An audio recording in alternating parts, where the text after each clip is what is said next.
Pokémon GO 5th Anniversary.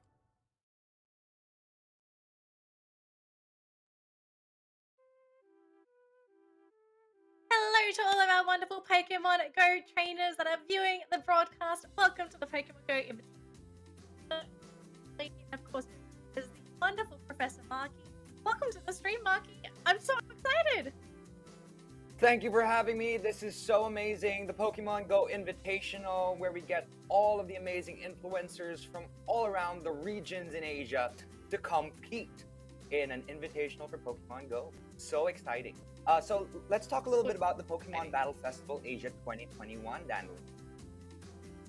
Of course. So for people that don't know what's happening right now, currently we are having Pokemon Battle Festival Asia 2021, where we bring a whole bunch of tournaments, influencer invitationals, and of course we're going to be having more content in there as well. It's a secret because of course it's the Christmas season.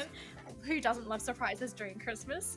And of course the titles included, it's going to be including Pokemon Brilliant Diamond and Shining Pearl. We've got Pokemon Go. For me, I'm excited for Pokemon Unite. I know that the Pokemon trading card game also has some really fun stuff lined up for them as well. And of course, most exciting, this is our first live broadcast.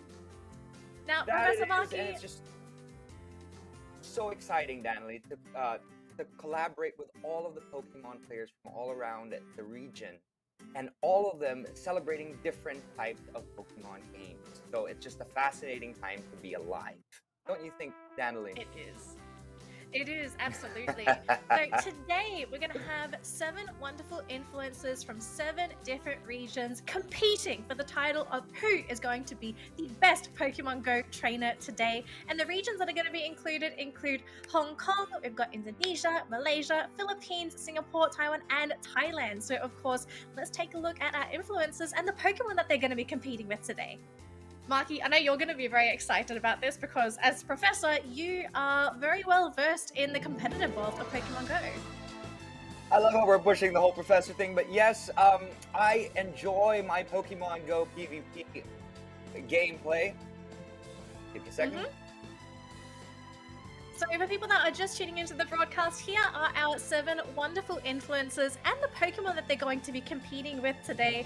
Now, we do have a couple with some wonderful shiny Pokemon, which I'm always happy to see shinies, but Professor Marky, who do you feel like is going to be running a very strong lineup today? What trainers are we going to be looking out for? Interesting lineups today. We got Jeff TV from Singapore, who's running, I can see here, Lapras, Snorlax, Zapdos, Blastoise, Sharpedo, and Raikou. So it's an interesting set, but from what I'm seeing here, the ones with some competitive meta Pokemon, you have to watch out for Pierre with his Azumarill, couple of metas here, Talonflame, Meganium, let's see if we have that Frenzy Plant on there, Galarian Stunfisk, Umbreon, and Altaria. Those are pretty strong in the Great League at the moment. And of course, looking at Maxhaze from Malaysia, he's got some awesome ones as well, from Azumarill to Drifblim, Talonflame as well, which is very, very strong competitively, as well as Galvantula, Skarmory, and the Umbreon. We don't know if we're running that Psychic or that Last Resort, but let's see as we find out their movesets. We know Drifblim is really good for Remix at the moment for the Great League. But looking at the others, they have some interesting wands, interesting choices. We'll see if they have their second move set up. Again, this is an invitational, so a lot of these players are getting reintroduced to Pokemon GO, and we're just enjoying their time. So let's see what they have today. But let's explain the format for how they will be competing today. So we are doing a single elimination, a best of 3. So as we see here, since we only have 7 players, we have 3 quarterfinal rounds, and of course, the 1 trainer, the 7th trainer, will go a bye round and proceed straight into the semifinals. We have 6 Pokemon allowed in the lineup, as we saw a while ago from each of the players, but only 3 Pokemon will be chosen per game. Trainers can change Pokemon every game if they decide to. They have to win 2 out of the 3. Move on to the next round of semifinals. So the quarterfinal rounds, we will be actually going to meet the trainers at the moment and drawing them randomly in a little bit. So why don't we go and say hi to the trainers themselves?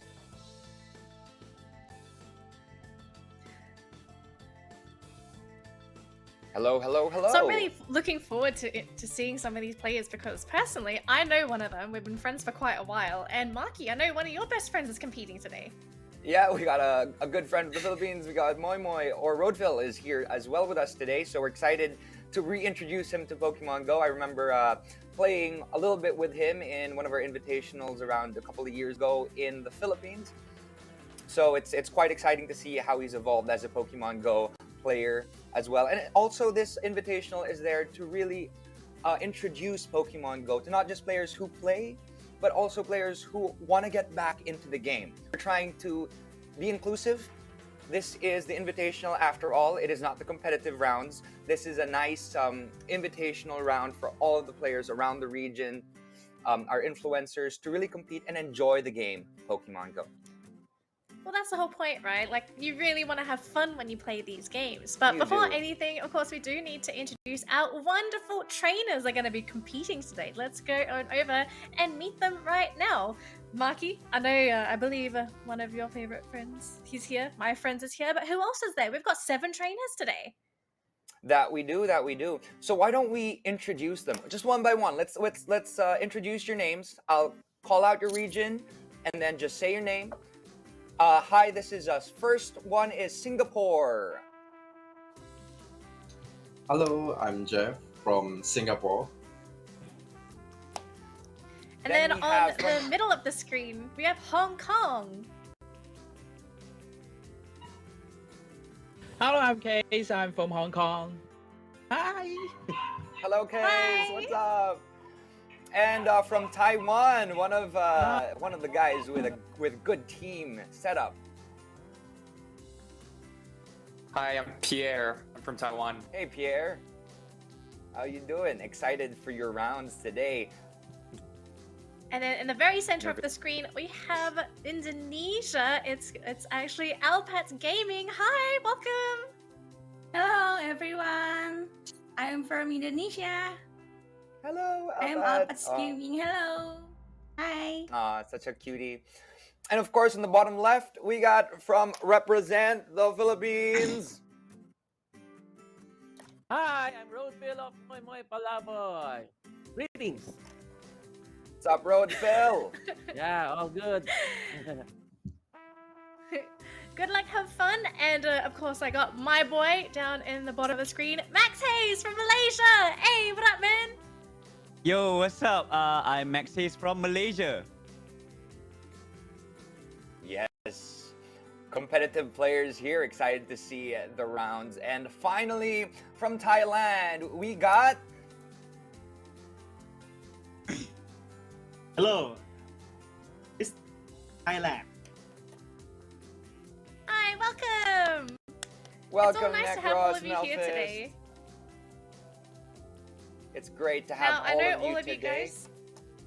I know all you guys are going to be really excited. I know Professor Mucky's very excited to get into the action. But Yeah.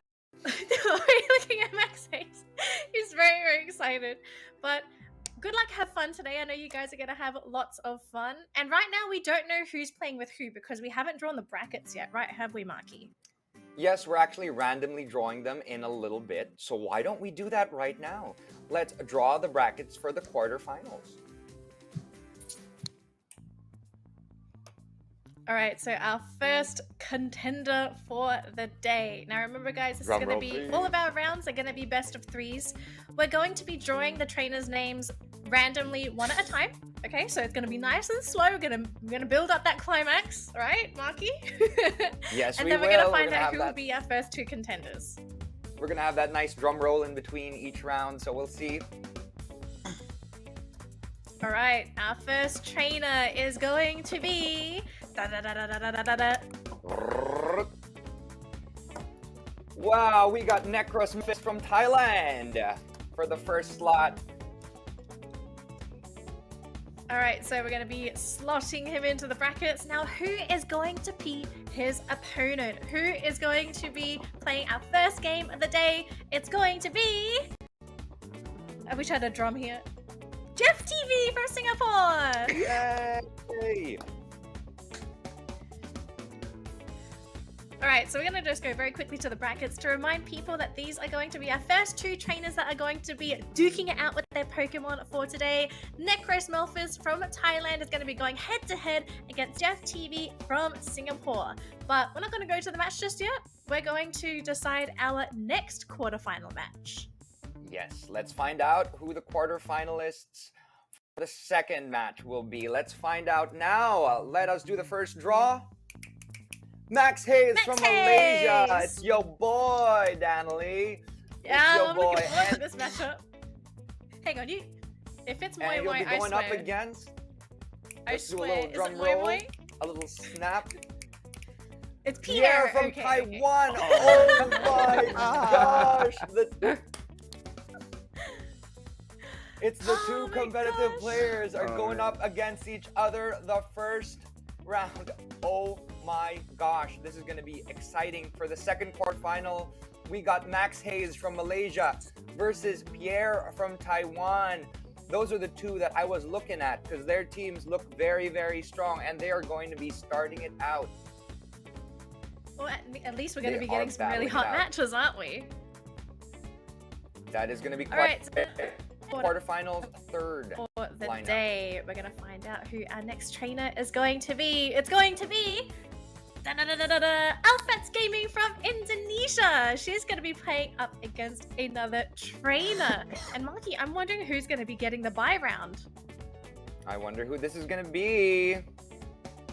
All right, so who's next? It's Moymoy Palaboy. Yes, so Indonesia Rodfell. is going to be going head-to-head against the Philippines in this round. So Alpats Gaming going up against Moymoy Palaboy, but that means we've got one trainer left.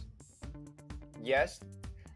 This last trainer goes straight to the semifinals by round. KZee from Hong Kong is going straight into the semifinals. Congratulations, KZee. By default, you are through to the semifinals. But why don't we do a little rundown of who will be competing in the first quarter final round?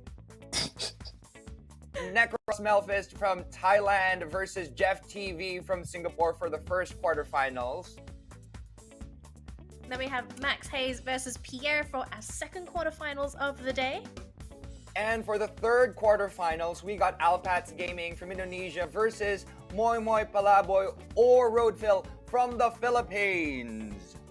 And then the winner of that match is going to be going up against KZee, who's going to be let's call him a spectator, right? He's going to be seeing all the action before he gets to jump in himself. He's going to be strategizing. Now let's invite the 7 influencers to come say hi for a little bit. Hi guys, welcome back to the stream. You've already found your opponents. I know this is going to be very exciting. Is anyone feeling really confident in their matchup? I already told you I don't want Pierre. Bye.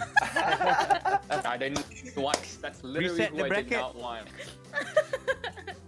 They want to reset the brackets because Maxhaze and Pierre are quite strong from what I saw in the teams a while ago. These two have a good set of meta Pokemon.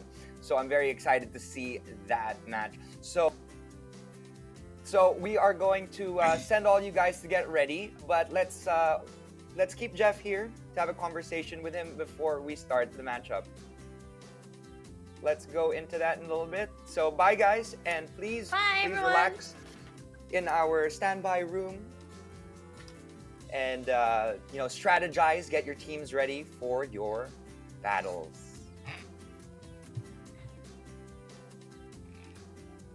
Welcome back, Jeff. You get to hang out with us cool guys on the stream. Good luck, by the way. You actually managed.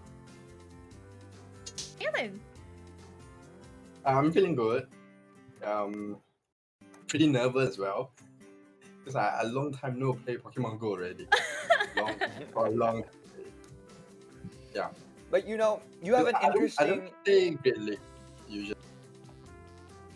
But from what I see here, you have a very interesting team. You've actually chosen some cool mons. I know Lapras gets used a lot in Great League as well as Snorlax. Yeah. interesting I just want to choices see of whether Lapras can attacks. be fit in this meta or not. Because I'm not sure whether Lapras can fit into this meta. So let's try. Lapras is actually good with a couple of legacy moves. It depends. Ice Shard is a good Yeah. fast move to have, and as well as Ice Beam sometimes, or they use Skull Bash Ice Beam, depending on on the Ice Beam is good. situation. Yeah, and you also have of moves as well. So let's see how you fare, right, against your first matchup. This is gonna be quite Let's see how it interesting. goes. It's gonna be. I think it's a pretty good matchup for the first quarterfinal round. We got some players or some trainers who actually have similar skill sets going up against each other. So I'm very excited to see how it progresses. Right? Actually, Jeff, I wanted to ask you. So how did you decide which Pokemon you wanted to bring today? For me, I would decide a very tanky Pokemon that will tank tanky Pokemon. the first few hit. Yeah, that will tank the first few hit. Then I will switch it to my attacker. Which is my main. Interesting. Yeah, because I will not let my attacker to be get defeated down. Yeah. It's actually very common for especially the Great League and Ultra League to be using a lot of bulky mons. Bulky mons are That's kings right. for Great and Ultra. And what's cool about IV choices, the stronger IVs, IVs is are the important.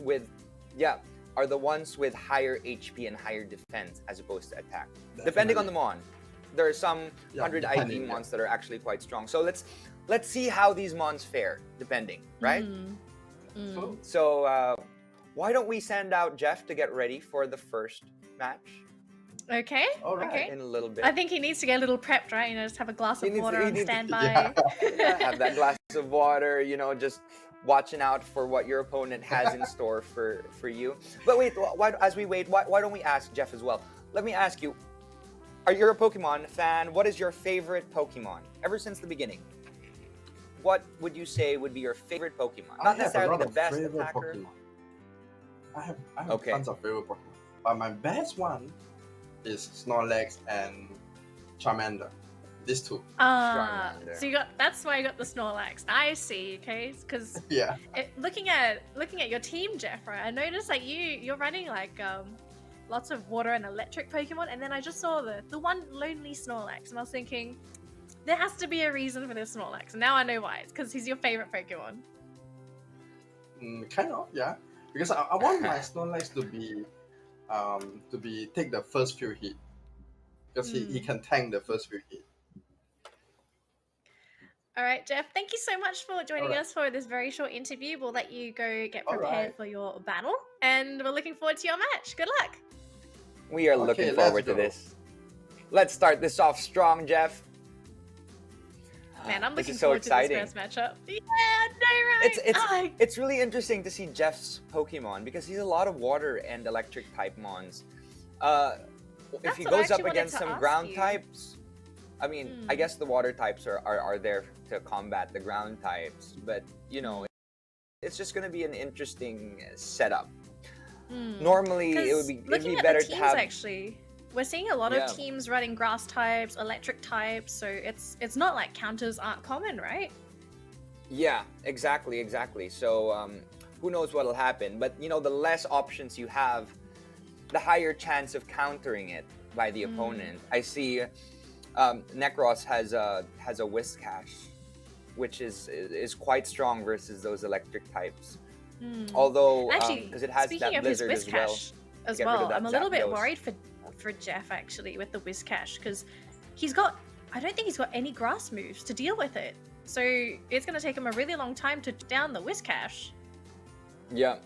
And judging by Necross Melphist's team, he's got a lot of very, very, very strong contenders. That Umbreon, that Mew, those are used very, very often in the Great League as well. And, it's just very exciting to see how this matchup will turn. Marky, I mean, I'm looking at Meganium in this matchup. This is the perfect Meganium game because you've got grass type to counter all of Jeff's water types, and then it's also got Earthquake to counter all the electric types. So you basically got like almost the perfect mon to deal with everything. Yeah, exactly. So it's just a good set. That Meganium is actually quite a strong mon to use as well for the meta. But judging by the move set, it's missing that Frenzy Plant. That Frenzy Plant is key for that Meganium to be very successful, because you gotta spam that Frenzy Plant. So it's quite exciting to see how this goes. That Umbreon is actually also running a double dark.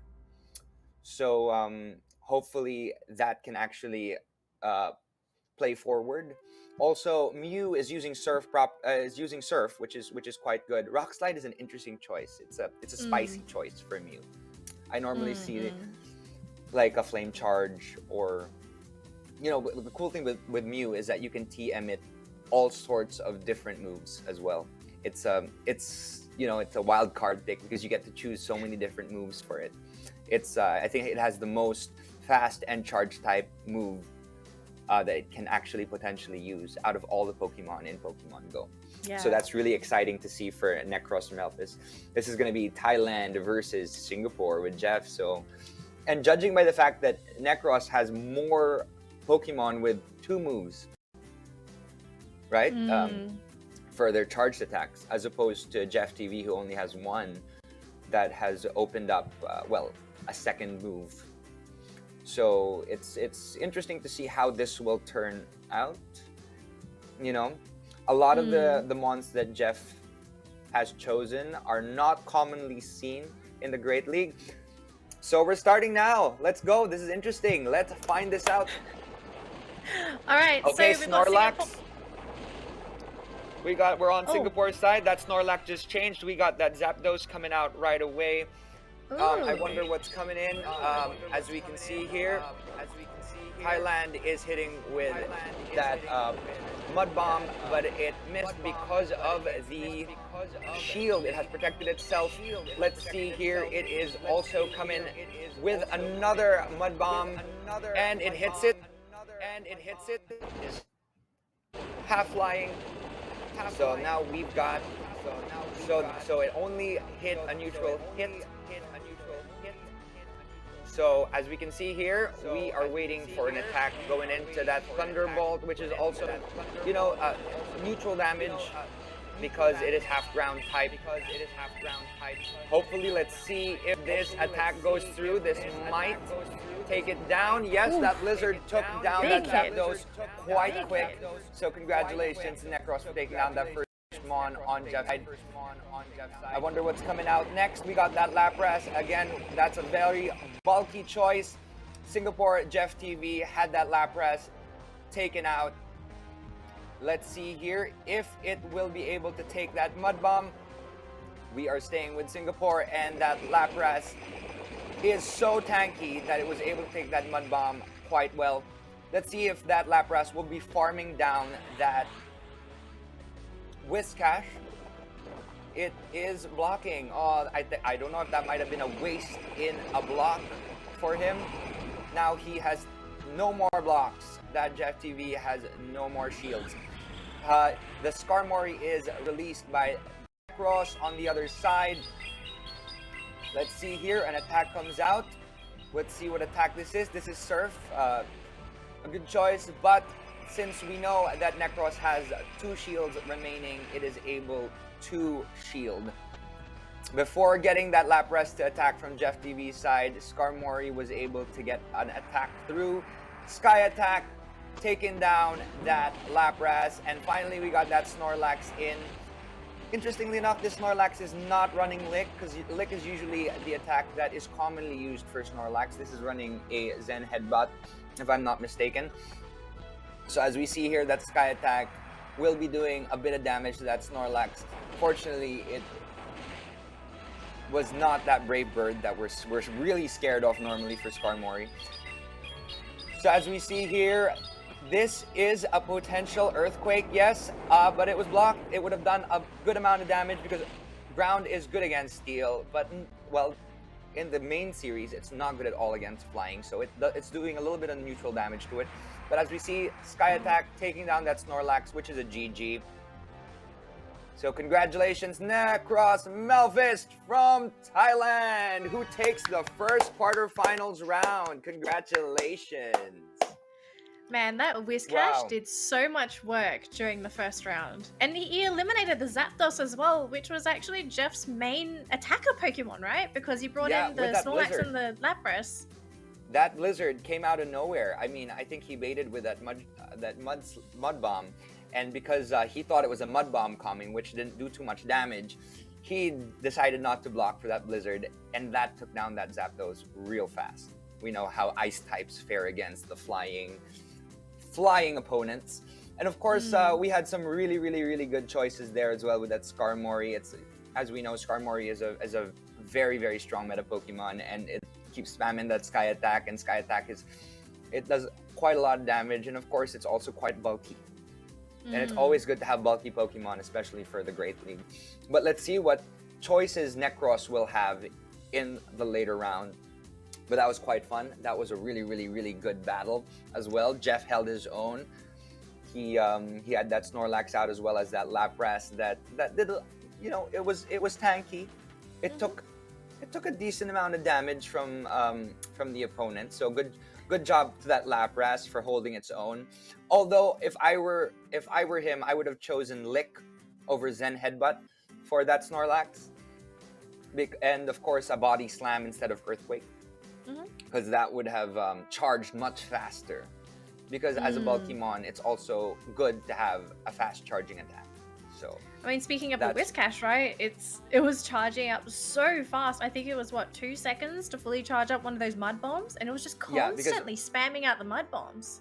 Yeah, that Mud Shot, it is a awesome move. It charges real quick. So if you have a Swampert, for example, with Mud Shot, it's something that you would actually want to have in your team because it really charges the moves real quick. That Hydro Cannon for the Swampert, if we see one later, that's a Pokemon to watch out for as well, because Mud Shot is a really strong, fast move to use, an energy gaining move as well.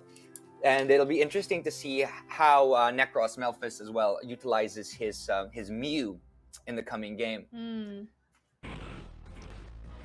All right, game this is two. the second game. Let's see what's happening here. We got a Lapras versus that Registeel on the other side. Okay, there's a switch because we know that Registeel, if he has that Focus Blast, could do major damage to that Lapras. Now we've got that Blastoise and that Meganium out. As we know, that Grass type is very effective versus that Blastoise.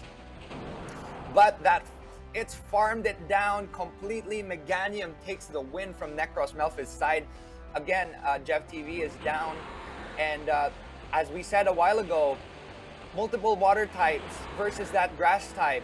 Wow, that Meganium is just taking them all down one by one. We got three water types in a row, and it's not looking good for Jeff TV's side because with that Meganium, it'll be able to really do some damage. That Bell Blizzard, it is a strong move, but it would have been better if it had chosen the Frenzy plan with an elite charge TM.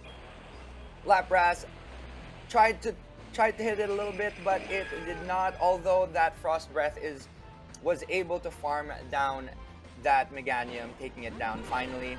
Oh, as we were talking about a while ago, that Mew has come out, and it has some interesting move choices. But as we know, that Lapras was able to charge quite quickly for that Surf. Let's see if it's able to hit. No, that Mew has blocked it. So we have no more shields in play after this Lapras put up its final shield with a Rock Slide, doing no damage at all, but it is a GG for that Lapras. Congratulations again, Jeff TV. Congratulations, it is victorious for Necross Melphist from Thailand. He actually has quite a good team, so he will be moving on to the first semifinals round. This is quite exciting for Thailand. So I'm very, very excited to see what he has in store for the semifinals. He has some scary Pokemon, Marky. I mean, I was looking at his lineup to begin with, and I was sort of blown away by a couple of the other trainers' lineups. But I think Necross Melphist, he's actually going to be a real dark horse in this competition. Yep, he's a contender. He has quite good Pokemon choices and good Pokemon picks. We have yet to see that Umbreon come out. And we know that Umbreon is very, very bulky for Great League. And let's see what he's got in store for these opponents. That interesting Foul Play Dark Pulse choice is going to be interesting to see as well. So why don't we call in Jeff now so we can talk to him and have a little conversation about why he chose 3 water types for his second matchup, seeing that a Meganium was available to be released by Necross Melphist. Hey Jeff, hi, welcome Jeff. back to the paddle. How are you? How are you feeling? It was a disaster. Obliteration. It was a combat. Yeah. You know that Razor Leaf, Meganium's Razor Leaf, really took down all of your water types. It's good to have a diversified team, right? You've chosen to put a lot of electric and water types. Is there a reason you chose to put? Actually, there's no reason because I don't have a grass type Pokemon in my lineup.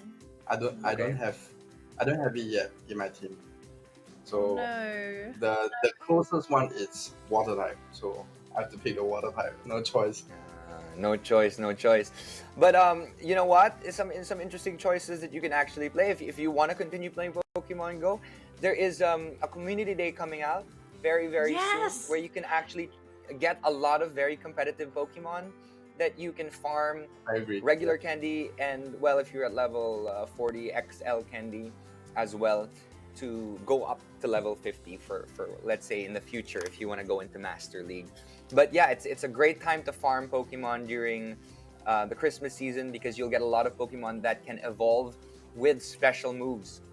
Like for example, if that Meganium, if that Meganium from Necross Melphist was evolved during those special days, the 18th to 19th, then it would evolve with a Frenzy Plant, which is a really good spam move from Meganium, making it very, very meta. So just some interesting small things to look at. Like for example, with your Lapras, if you want to use it, to a better degree, maybe change that Frost Breath to Ice Shard if you have an Elite Fast TM for the future. I don't know. I'm just putting some things out there just in case you have another invitational to come out. Just a couple of tips for you. But thank you so much, and great to see that you were, you really fought. You gave him a fight. You gave him I tried my best. You did try your best. I mean, to be fair, Jeff, your technique is a lot better than mine when it comes to using your charge moves, because I'll get my finger and I'll just like spin it in a circle and hope I catch everything. And then I was watching the battle, right? And then both you and Necross, it was so calm. You were just like, it was like watching, what was it? The conductor at in an orchestra. It's just like smooth, nice technique. Mine's just like hit all the circles. You gotta get each and well. I mean, if you get that excellent, you get more damage, right? So you need to remain calm. You have that That's why I'm not composure. competing today. Breathe in, breathe out, breathe in, and of course compete in the the Go Battle League to try to see if you can get a lot of the elite, so the regular charge TMs and the fast TMs to change some of your move sets. So for example, a Body Slam Snorlax would be optimal. Correct. As well as Lick, changing that Zen Headbutt to Lick would have made things so much smoother for that bulky Snorlax that you have available to your perusal. But yeah, for future, if you ever go into a future Pokemon Go battle, what are your dream Pokemon choices to have in your team? I think I will have one Fire type and one that would be good. Grass type. Those types must have community moves. Must have community moves. And must have fast charge DM. so that in Yes. the league battle it's much more easier. Yeah, definitely. But for now, I think it would be cool if you played a little bit of Pokemon Go Battle League just to understand the game a little bit more for the future Yeah. round, so you can just keep practicing versus the opponents from to. all around the world, because you get to play 5 Yeah, sets have of to, have 5 to. every day, which is a lot of fun. And you can Yeah. just check that out on your Pokemon Go app. You can go to the battle option and go to Go Battle League, which you can play 3 or 5 times, 5 matches, 5 rounds a day. Okay, thank you so much, Jeff, for joining Thanks, us today. Thank you guys. Great job, Thanks great for job. having You held your own. And see you next time, Jeff. It's great to see you again, and see you next time in the next invitational, hopefully. Bye, Jeff. All right. See you. See you, Jeff. Bye bye. Our first series of the day done and dusted, but don't worry, we've got plenty more Pokemon Go action coming right up, and I know this is going to be a hot matchup coming up next. It's going to be Pierre from Taiwan versus Maxhaze from Malaysia, and I know Marky was actually eyeing these two influencers lineups. These trainers have really strong Pokemon. Let's sort of break it down before we jump into this next game. Yeah, this is quite interesting because these two players are the ones that I thought would be strong contenders for the final matchups. Just in case they weren't put up against each other in the quarterfinals or the semifinals, I thought they would be the final two standing because they have some really good Pokemon choices. From Maxhaze's side, Azumarill has always been one of the top 5 for meta choices for the Pokemon Go Great League, because it maxes at a relatively... Okay, so I heard we are ready to invite Max for the interview. Let's talk about the movesets in a little bit. But let's call in Max and let's see what he has to say. It's your friend Danley.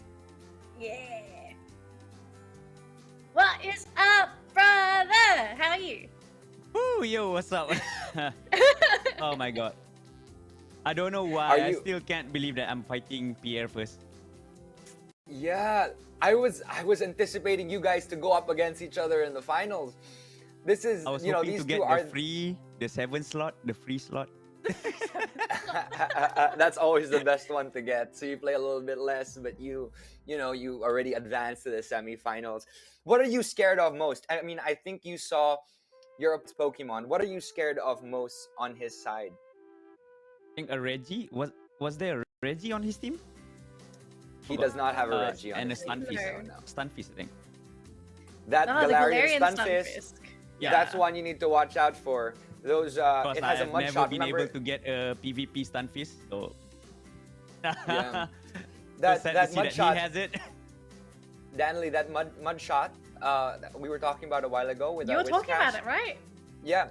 Galarian Stunfisk also has that mud shot, and usually it is paired with a rock slide and an earthquake, which are really, really strong choices because, as you saw, the energy buildup for mud shot is so fast that Galarian Stunfisk, which is also half steel, is able to let these attacks out real quick. So it's it's one of the top choices as well as Azumarill. And let me ask you, Max, why did you choose these Pokemon as your choices? It's a very diverse team, but I mean, some of them are personal favorites. Some are personal favorites, and some, as you can see, even Pierre has them. So some of them are meta Pokemon. I'll agree to that. All of them are meta Pokemon, to be honest. I mean, I think like Azumarill is very meta. Super I'm meta. just hoping that he Super is meta. not using an XL Azumarill, because my Azumarill is not an XL. Oh no, that XL Azumarill really pushes it over the top. Because Yeah. XL, Danley, just to give you insight, XL makes the Pokemon go up to level 50. And okay, so just a little background. When it has a lower attack stat and it's 15-15 on defense and HP, or a high HP and defense, that means it can go up to a higher level. Yeah, So because attack gives a higher CP, so having lower it gives attack. higher CP. So when you have a lower attack, then you can max it with XL Candy to reach a higher potential, meaning it will be a higher level than an Azumarill that isn't completely maxed, right? I guess we're gonna Max, find out if there's. We're gonna find out if his Azumarill is stronger than your Azumarill in a little bit. And it's also interesting to see that Galvantula would be a very, very strong contender versus that Azumarill. It's quite a technically spammer. my favorite bug type. Don't care if It is. whatever type Pokemon. Yes, that with that lunge and discharge, that lunge to lower the attack, which is also very, very helpful. And then what they used to do to me when I used to compete against them with that Azumarill, they would fake me, and instead of doing the discharge and I do a shield, we'll go for they'll lunge. do lunge to lower my Because attack lunge instead. has a faster charge, so you can. Well, it's a similar, charge. faster. So I mean, it's discharge takes longer a bit. yeah, and it's just interesting to see that. Also for Skarmory, that is an interesting choice, seeing as that you have Flash Cannon as opposed to Brave Bird. I know Flash Cannon has been used a lot now for Skarmory. Oh, what was the thought process behind that? I mean, because I already have Sky Attack, is it? Wait, Yeah, Sky Attack. Yeah. I forgot. Yeah, I do have you got Sky Sky Attack Attack. for the stab or flying, so putting still Flash Cannon for coverage slightly. All right, Max. Thank you very much for that brief team analysis. I'm very excited to see what you have in store. This is actually going to be probably my favorite game Make for me today. proud. So I'm so excited to see I'm getting how ready this to go to will bed. All right, cool. how Pierre this for me. game All right, will go. bye bye. But thank you, Max, and please get ready and enjoy it because it's going to be a fun one. I'm very excited to see this. I'm going to be very excited to cast this. So thank you, Max. Go get ready. All right, see you in a little bit. Cool. Okay. Did he say he was gonna go back to bed? He said he's going to go back to bed because he knows that Okay. Pierre is quite strong. Pierre is very, very, Okay, very no. strong. So It's also probably just a case of you want to get comfortable when you battle, right? I mean, you don't want to battle and have to worry about oh, my back is sore, oh, my leg is cramping. You want to play at your best. in a And comfortable fair, place. yeah, with a nice pillow. your bed is gonna be the best place to be in the world. So Exactly. It's just a place to really just enjoy yourself and relax as you wait for your opponent to obliterate you. No, I'm just kidding. Because I know that Max also has a very, very strong team. That's why I'm very excited for this round. Because I mean, we talked a little bit about his team, but on Pierre's side, that Azumarill, the Talonflame, Umbreon, and I'll see here. Those are the same Pokemon that Max also has. So they have a couple of Mons that are the same on the other side, which are also all meta relevant Pokemon. yeah, Again, this is very exciting to see. Talonflame is a very interesting choice because it charges its flame charge quite quickly, but then it also charges the Brave Bird at a similar amount on the first turn, so you don't know if they're going to hit you with that flame charge, which boosts your attack, or that Brave Bird that does a lot of damage but also lowers some stats. So it's going to be interesting to see how that Talonflame will be used on Pierre and on Max's side. That Meganium, this is a Meganium that works. This has that Frenzy Plant that I was talking about a while ago. Petal Blizzard is strong, but it won't be charged as fast as of Pierre's Meganium. So you're going to see how Meganium can be used amazingly in the next round. So this is going to be really fun to see. Also, it's worthy to note his Altaria is running a Moonblast, which is a Community Day move. I'm used to it running a Dragon Pulse. So let's see how Moonblast fares. And of course, that Moonblast will also do wonders on that Umbreon if it ever That's goes what I up was gonna against that say. Umbreon. yeah. So Pierre is ready to take on Max. He's got a lot of counters as well. As that Galarian Stunfisk, that was one I was telling you a while ago with that Mudshot and Rock Slide Earthquake set. I think this is going to be a very, very strong PvP mon. I really hope that he's able to utilize it to his advantage. And of course, that Umbreon is running Last Resort. They're both running Last Resort. Sometimes there's that spicy choice of Psychic, or you can actually run both Dark types, Dark Pulse and Foul Play. But that's also used by a lot of meta-relevant players in the future. So watch out for those 3 different move set options for Umbreon, although they are both running the same at the moment as we see here. And it's interesting also to note that Pierre and Max are both running different versions of Azumarill, right? Max is running a Play Rough Hydro Pump Azumarill, while Pierre is running an Ice Beam Play Rough. Ice Beam and Play Rough are faster to charge and they're interchangeable. I actually usually run that set, but the Hydro Pump is also a good option. For example, if it's going up against that Talonflame or it's going up against that Galarian Stunfisk, it can actually do a lot of damage. If he is expecting an Ice Beam and gets a Hydro Pump, it's a GG for whatever Pokemon it's going up against. So that's interesting to note.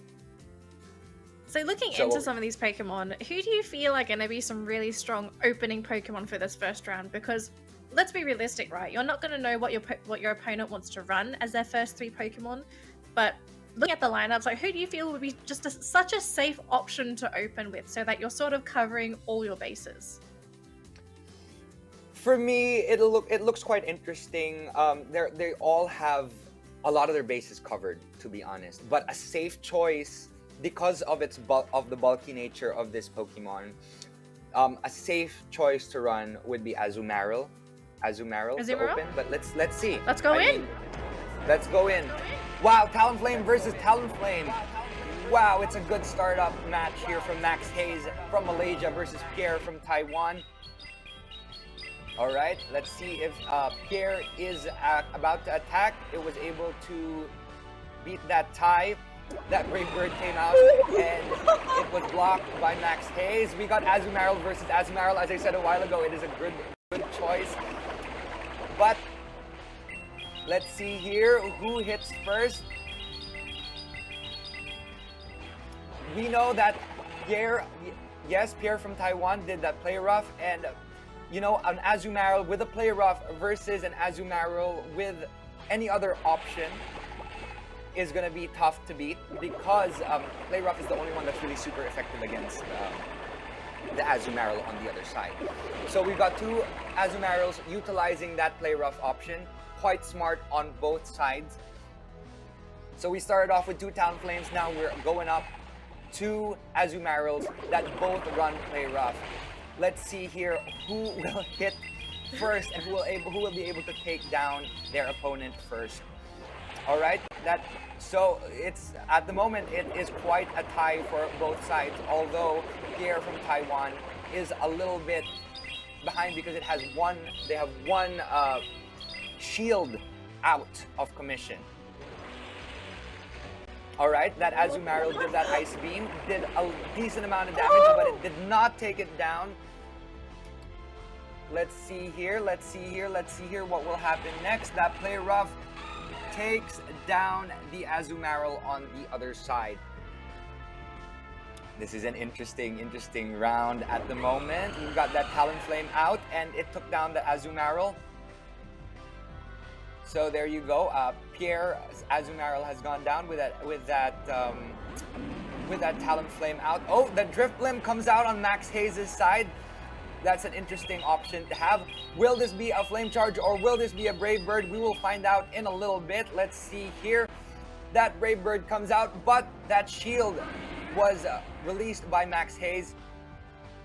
And of course, that Dark typing is very, very effective against that Drifblim. Yes, that Icy Wind has lowered the attack of Umbreon. Icy Wind is quite a good choice to really take down the attack stats. I also run Dugong that does a lot of that. So we see here it is slowly but surely chipping down at the Umbreon, but we know that that Dark typing is going to do too much damage on that Umbreon, and we know that Umbreon also is very, very, very bulky. So it'll be able to take that Shadow Ball, it'll be able to take that Icy Wind from that Drifblim. Foul Play takes down that Drifblim, and finally we have got that Talonflame on Maxhaze's side. And you know what? Pierre has 2 shields remaining. This looks like it's gonna be, for Taiwan, a game that's gonna do really, really wonders for this first round. Because he has enough blocks. Yes, yes, yes. So he is saving it up for that final. Let's see here. Is this Brave Bird gonna be hitting? Is this Brave Bird gonna hit that Max's Pokemon on the other side and taking it down? Yes, that Brave Bird hit that Talonflame on Max's side. And it's a GG. Congratulations, Pierre, on the first. Good job, good job, good job. That was some that great play. was excellent gameplay. They actually chose similar Pokemon to start off with that Talonflame versus Talonflame.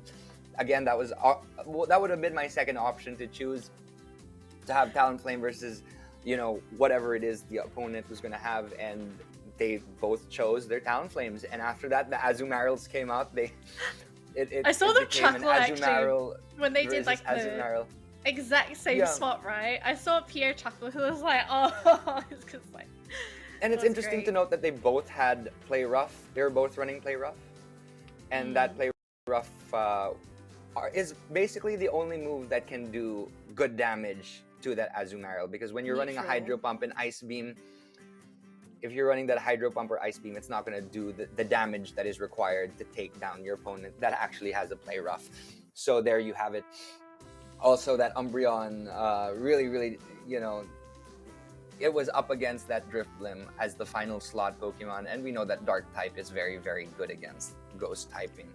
Drifblim has been used for the Remix Cup very, very often these days, but versus that Umbreon, it's not going to do too much. Okay, we're going into the second game. Jump into game 2. Game 2 here. We got Taiwan up with that Galarian Stunfisk. We're going to spam that Rock Slide. It only did enough to charge for that Rock Slide, so I'm anticipating a Rock Slide, and it's coming, and it did wonders. It hit quite strong. And here you go with that Galvantula. That lunge will chip down at its attack slowly but surely. Here we go, a good Pokemon to let out for Azumaril from Maxhaze's side. And now we have this tie again between two Azumarils that both run Play Rough. So it's really up to that tie, that CMP tie, to see who takes down the other Pokemon first. All right, as we see here, Taiwan is able to run their next Play Rough from Pierre. Will he be able to do that damage, or will it be blocked? The damage is going in slowly but surely. And as we know, the more we wait, the more time runs out. So sometimes when you are, you know, slowly chipping away at your opponent, you don't realize that, for example, they have one more Pokemon than you and your time runs out, then you automatically lose if they have more Pokemon than you do. So that is a fear as well sometimes for Great League and Ultra League. But here we go, we got the Play Roughs, the fairy types going up against the fairy types. Let's see here if we have a similar thing happen. Maxhaze was able to get it in. He was able to use that last Play Rough on that Azumaril, taking it down. That was a good play. So here we go, that Rock Slide, or will it be an Earthquake? What will he be using now? We got that Stunfisk, who will be doing a little bit of damage. Nope, but that Azumaril blocked just in case. But we know that you can spam that Rock Slide real quick with that Galarian Stunfisk. So it was able to do enough to remove all blocks from the other side, all shields.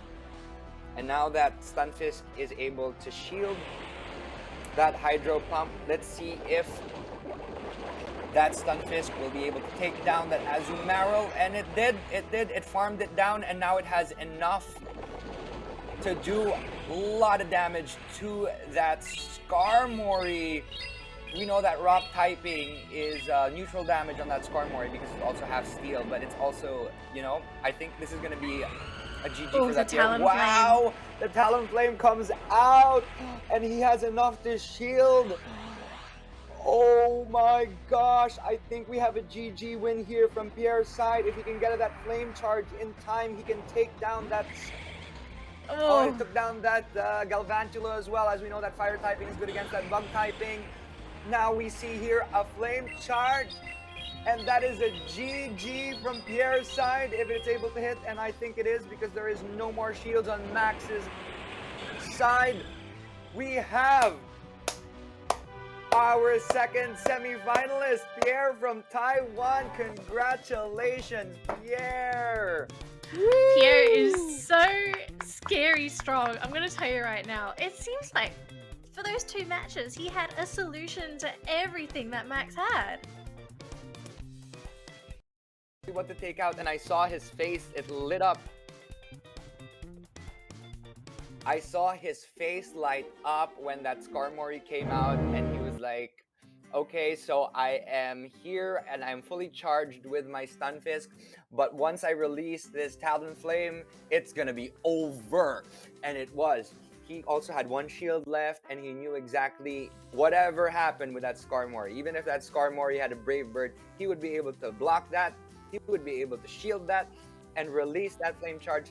Now, why don't we invite Max for an interview before, you know, unfortunately, well, he said he wanted to go to sleep. So but it was a great match. So let's talk to him and see how he is doing.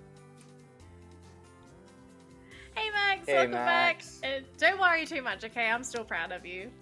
You did good. Hey, I'm proud of you too. That was I knew what was gonna happen. I knew it. You held your own, but you held your own. You did. I actually quite thought well. he wouldn't bring Talonflame the second go because we both had Talonflame on the start. Yeah, but he also it was still funny. The first game was so funny. Talonflame, Yeah, I saw you Talonflame, too. Azumarill. Yeah, it was. And I think I he did not also bring brought Umbreon up, as well. It would have been cool. it would have been the same. No, but you know, with that Talonflame, it's interesting to note that yeah, he would release that Talonflame because you have a couple of Pokemon that are weak against fire. You got that Galvantula, you got that Skarmory, so it would be a good choice to have on his team as well.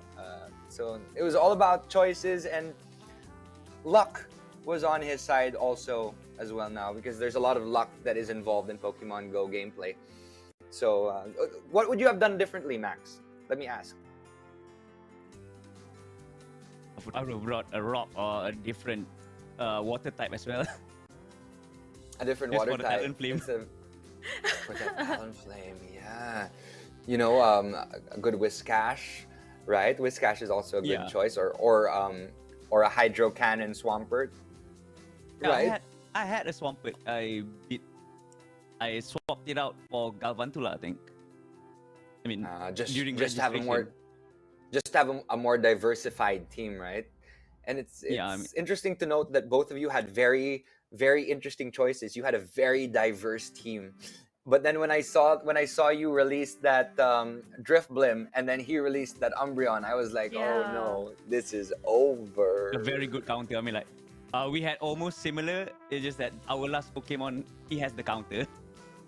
Yeah, but it's also great to note that both of you are running Play Rough, just in case you were up against another Azumarill in this situation, right? So it was great to see that you were able to counter each other. And you know, you have 2 Pokemon running the similar moves, and you're gonna find out based on the ties who will attack first and who will be the stronger Azumarill.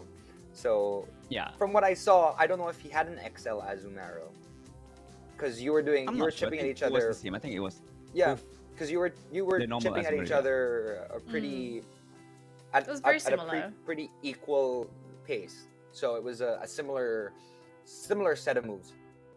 Also, it's interesting to see your Galvantula. That actually did quite a little bit of damage, and those lunges really chipped down at the attack stats as well. I mean, like, the Galvantula came out because I thought either Talonflame or Azumarill was gonna lead for him.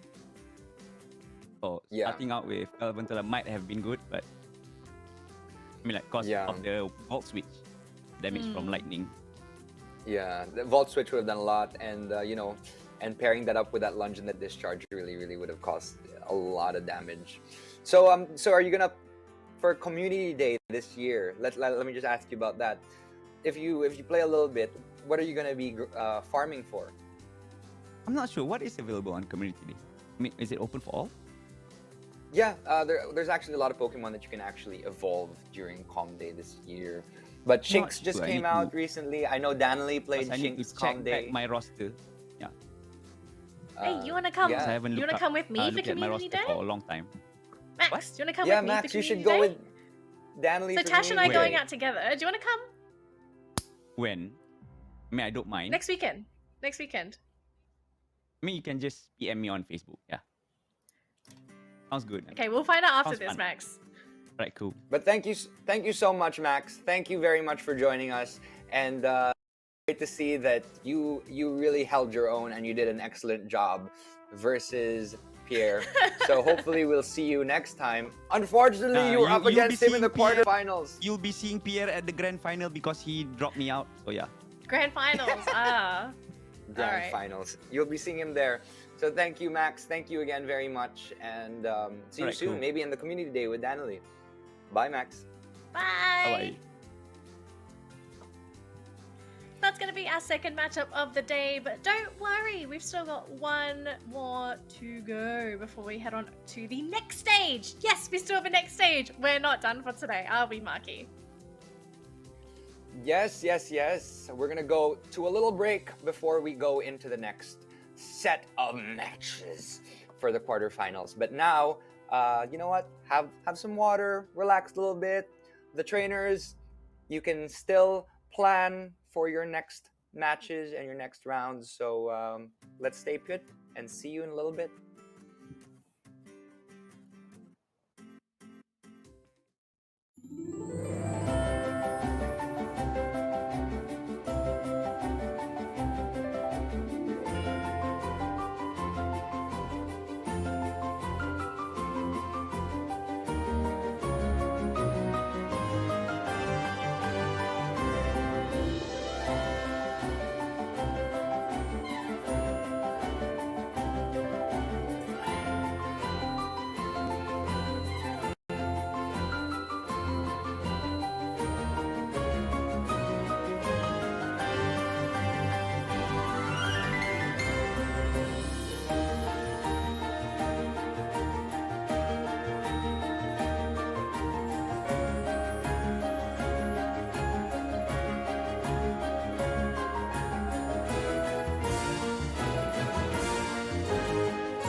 Pokémon GO 5th Anniversary.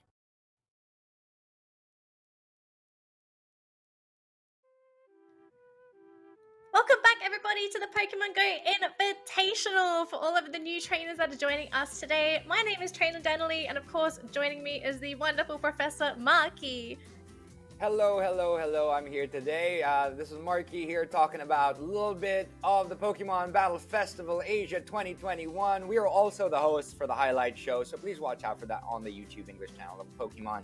For more information on Pokemon Go, Pokemon Unite, Pokemon TCG, but today we are focusing on the Pokemon Go Invitationals, where we have our influencers or our trainers today competing to see who is the very best and which region will come out on top. And of course, other titles such as Pokemon Brilliant Diamond, Pokemon Shining Pearl, Pokemon Go, Pokemon Unite, and Pokemon Trading Card Game will be discussed as well in the highlight show, so please stay tuned for that as well. Now, Professor Marky, we've already had 2 matches so far, and we have 2 winners. Now we're going to be waiting for our 3rd winner for our. Technically, this is the semi-final. Okay, we're not quite there for grand finals yet. We're still trying to filter out our good trainers. And coming up next, it's going to be Indonesia versus the Philippines. Yes. Oh, the Philippines. And let's invite them. This is the first live broadcast. So thank you, Danily, for being an awesome co-host today. Let's continue and let's find out what these 2 awesome trainers will have in store for us. Let's invite them on. Hello. Ian, Marky. Hello. What's up? Hi.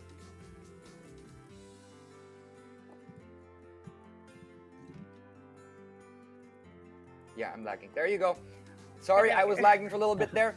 Yeah, internet in the Philippines, right? How are you? Roadville from Moymoy, Palaboy, as well as Alpats Gaming. Let's start off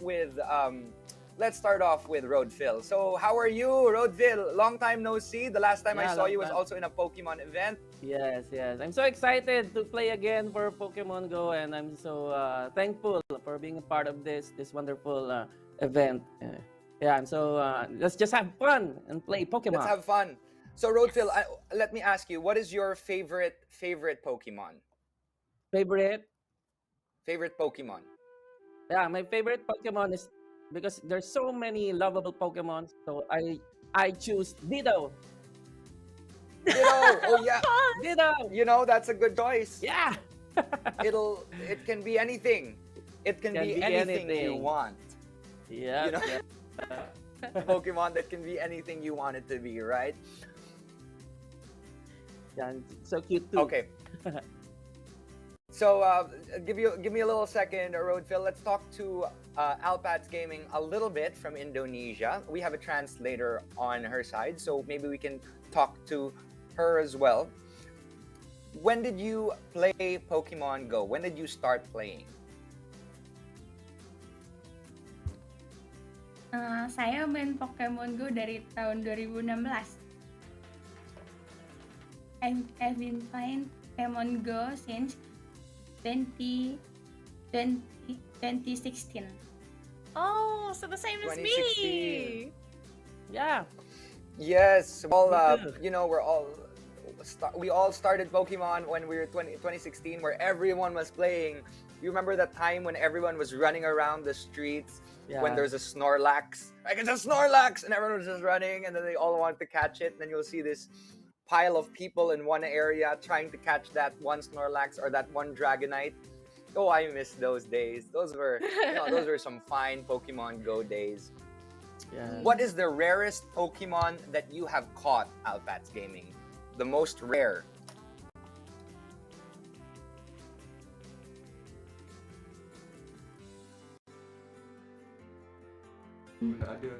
Nothing.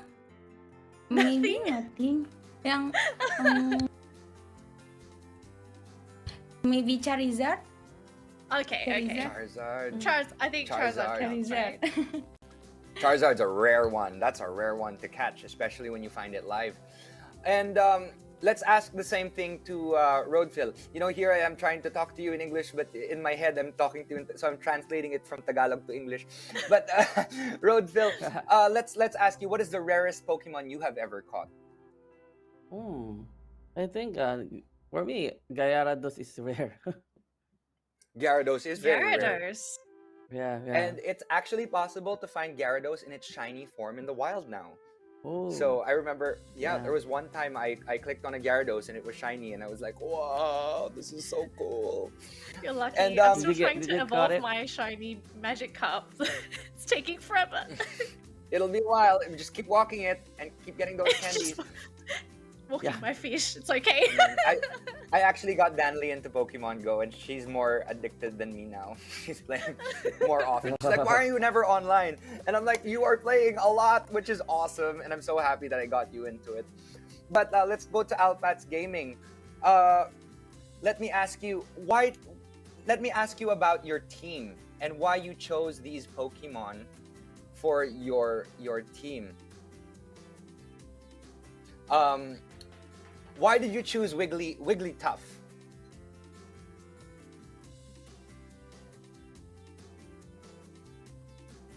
Alpats, kenapa kamu memilih Wiggly? Because karena saya percayanya Wigglytuff sih bang, lebih percayanya Wigglytuff. Percaya aja. Because gitu. I have confidence in Wiggly. Big confidence in Wiggly. Wigglytuff is it's a very strong choice as well. It's a very strong choice to have. I know a lot of great League players who use Wigglytuff in their teams, especially the ones with Charm. Please wait. The ones with Charm, as opposed to the ones with Feint Attack. So let's talk to Roadphil or Moymoy Palaboy. I think Moymoy about might need his a little bit choices. of time. Hang on. Alright, Give Moymoy a sorry, little bit of time.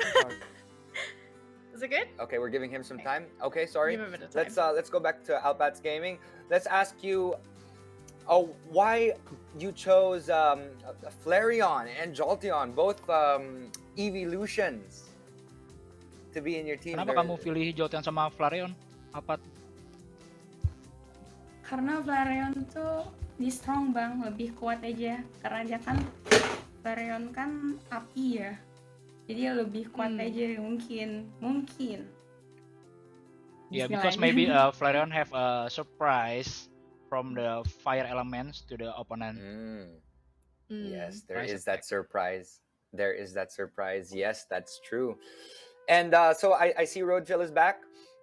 Let me ask you, Roadphil. It's an interesting set of Pokemon that you have as well. I know you also said something about your Wailord. What is the strengths of your Wailord, and why did you choose him as your water type? Because he's so big, and I like the skill set, kind of fast, and maybe if I get lucky, I can use the ultimate move. The ultimate move, whichever ultimate move that is. So now, thank you very much to Roadphil or Moymoy Palaboy and Alpats Gaming for joining us now. Thank you. Now you guys will go get ready for your your quarterfinals, third round, and I'm excited to see what you guys will be playing. So see you in a little bit. Go get ready. Bye, guys. Good luck. Alright. Good luck. Good luck. So we've got some pretty there you interesting go. Pokemon choices, don't we? Yes, we have some interesting ones. I know Ferrothorn is a meta Pokemon. Zangoose is sometimes used for spicy picks. I've seen a couple of Honchkrows as well, but I have not actually seen too many Wailords, Weezings, or Magmortars on the side of Roadphil. But let's see what he has in store, because I know that Ferrothorn, Grass Steel type, will be suffering versus that Flareon on Alpats Gaming side, which has some really strong Ember, Flamethrower. Flamethrower is a quicker charging attack than a lot of the other attacks of Flareon. So it's going to be interesting to see what Alpats Gaming has in store on that side. And looking at the Indonesia side, Alpats Gaming, we have that Tentacruel. Tentacruel is also fairly used a lot with Cherim. Razor Leaf can take down that Wailord real fast. And if Wailord is the only Pokemon on Roadphil's side, that has 2 charge moves unlocked, it could be a little bit of a problem because with that with that Razor Leaf of that Cherrim, it'll be able to farm it down without even using a charged attack. It'll just keep hitting it and hitting it. Remember when you saw that Meganium a while ago just chipping down at all of the water types of Jeff TV? That could be a potential scenario happening in a little bit. And that Cherrim has 2 charged attacks opened as well on the side of Alpats Gaming. Although, when we look at it, Moymoy, Palaboy, all of his Pokemon are basically very near 1,500, which is a Great League potential. Alpats Gaming, on the other hand, have a couple of Pokemon like that Cherrim, that Rhyhorn, and that Flareon, which did not quite reach that 1.5 mark. Not quite, yeah. So maybe that dip in power, it might just be enough to sort of get through Moymoy's issue, right? Because something I wanted to mention as well, right? So since Wailord's the only Pokemon that Moymoy has with the 2 charged moves, he's got a lot of coverage for it as well, right? I mean, you've got the Weezing that can deal with the Cherrim, you've got the Magmortar that can also hit the Cherrim, and even Honk-Crow can do reasonable damage as long as That is true. That's true. With the pick. So it's not too bad for the Wailord. He has a pretty stable choice, but hopefully he does not keep choosing that Wailord, because if she sees that Wailord is out every single time, that Cherrim is going to come out first, right? Who knows? It could be a trick, right? You play 2 rounds with the Wailord, and then you say, okay, I'm going to change it up for this last game. We're not going to bring the Wailord, we're going to surprise her. And then maybe we can see some kind of plays like that coming in from Alpats as well, right? Because it's not just about the Pokemon that you pick, but you also have to decide your strategy before you go into the matchup, who you're going to be sending in first. Yeah, exactly. And for those watching, this is an invitational. Just to give you insight, it's for everyone and anyone. All of these trainers that we have today some have been playing for a while, some are playing competitively, like the last one we saw with Max versus Pierre, and some are just starting out. Like Alpats Gaming and Moymoy, Palaboy, who are just starting out as well. So let's cheer for everyone, because all of these players are Pokemon players who all want to see the magics and the joy of Pokemon Go. And we're trying to open the world up. We have to remember, right? We all started from somewhere. We all started as these small little trainers, and then from that point on, we just got stronger and stronger and better.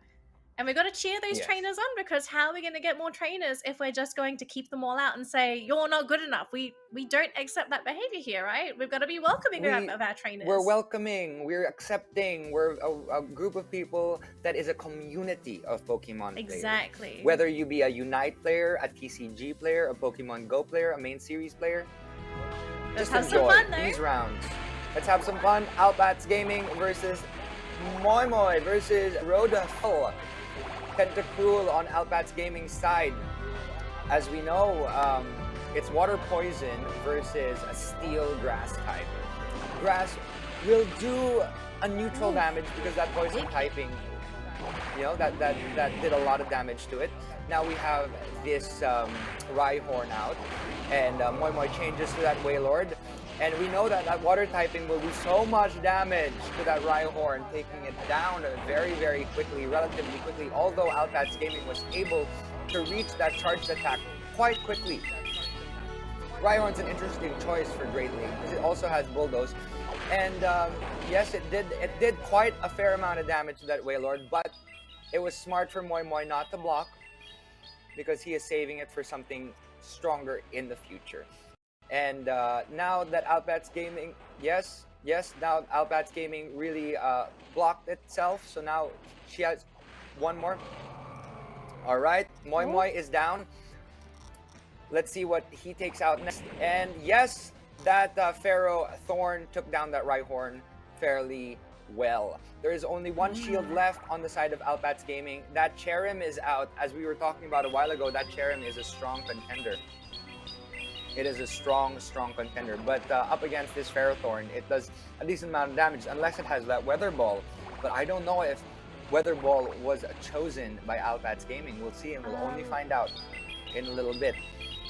Here you go. We got Rodafel doing a charged attack, that Power Whip, hitting that Cherrim, doing a considerable amount of damage to that Cherrim, almost taking it down. Finally taking down that Cherrim, and Alpats Gaming only has one more Pokemon left, and that's that Tentacruel. And we know that that grass typing will be doing a decent amount of damage on that Tentacruel, as we saw it a while ago, almost taking it down. But it had that block, that last block. And Moymoy still has two more blocks. Roadville still has 2 more blocks, so he was able to block itself from that Blizzard, because that Blizzard would have done a lot of damage. So there you go. Let's see here if that Magmortar is able to get to the first attack. And it is, and I think that is a GG. Roadville takes the first round. Congratulations, Philippines! That's going to be first round, and Moymoy looked great during that round as well.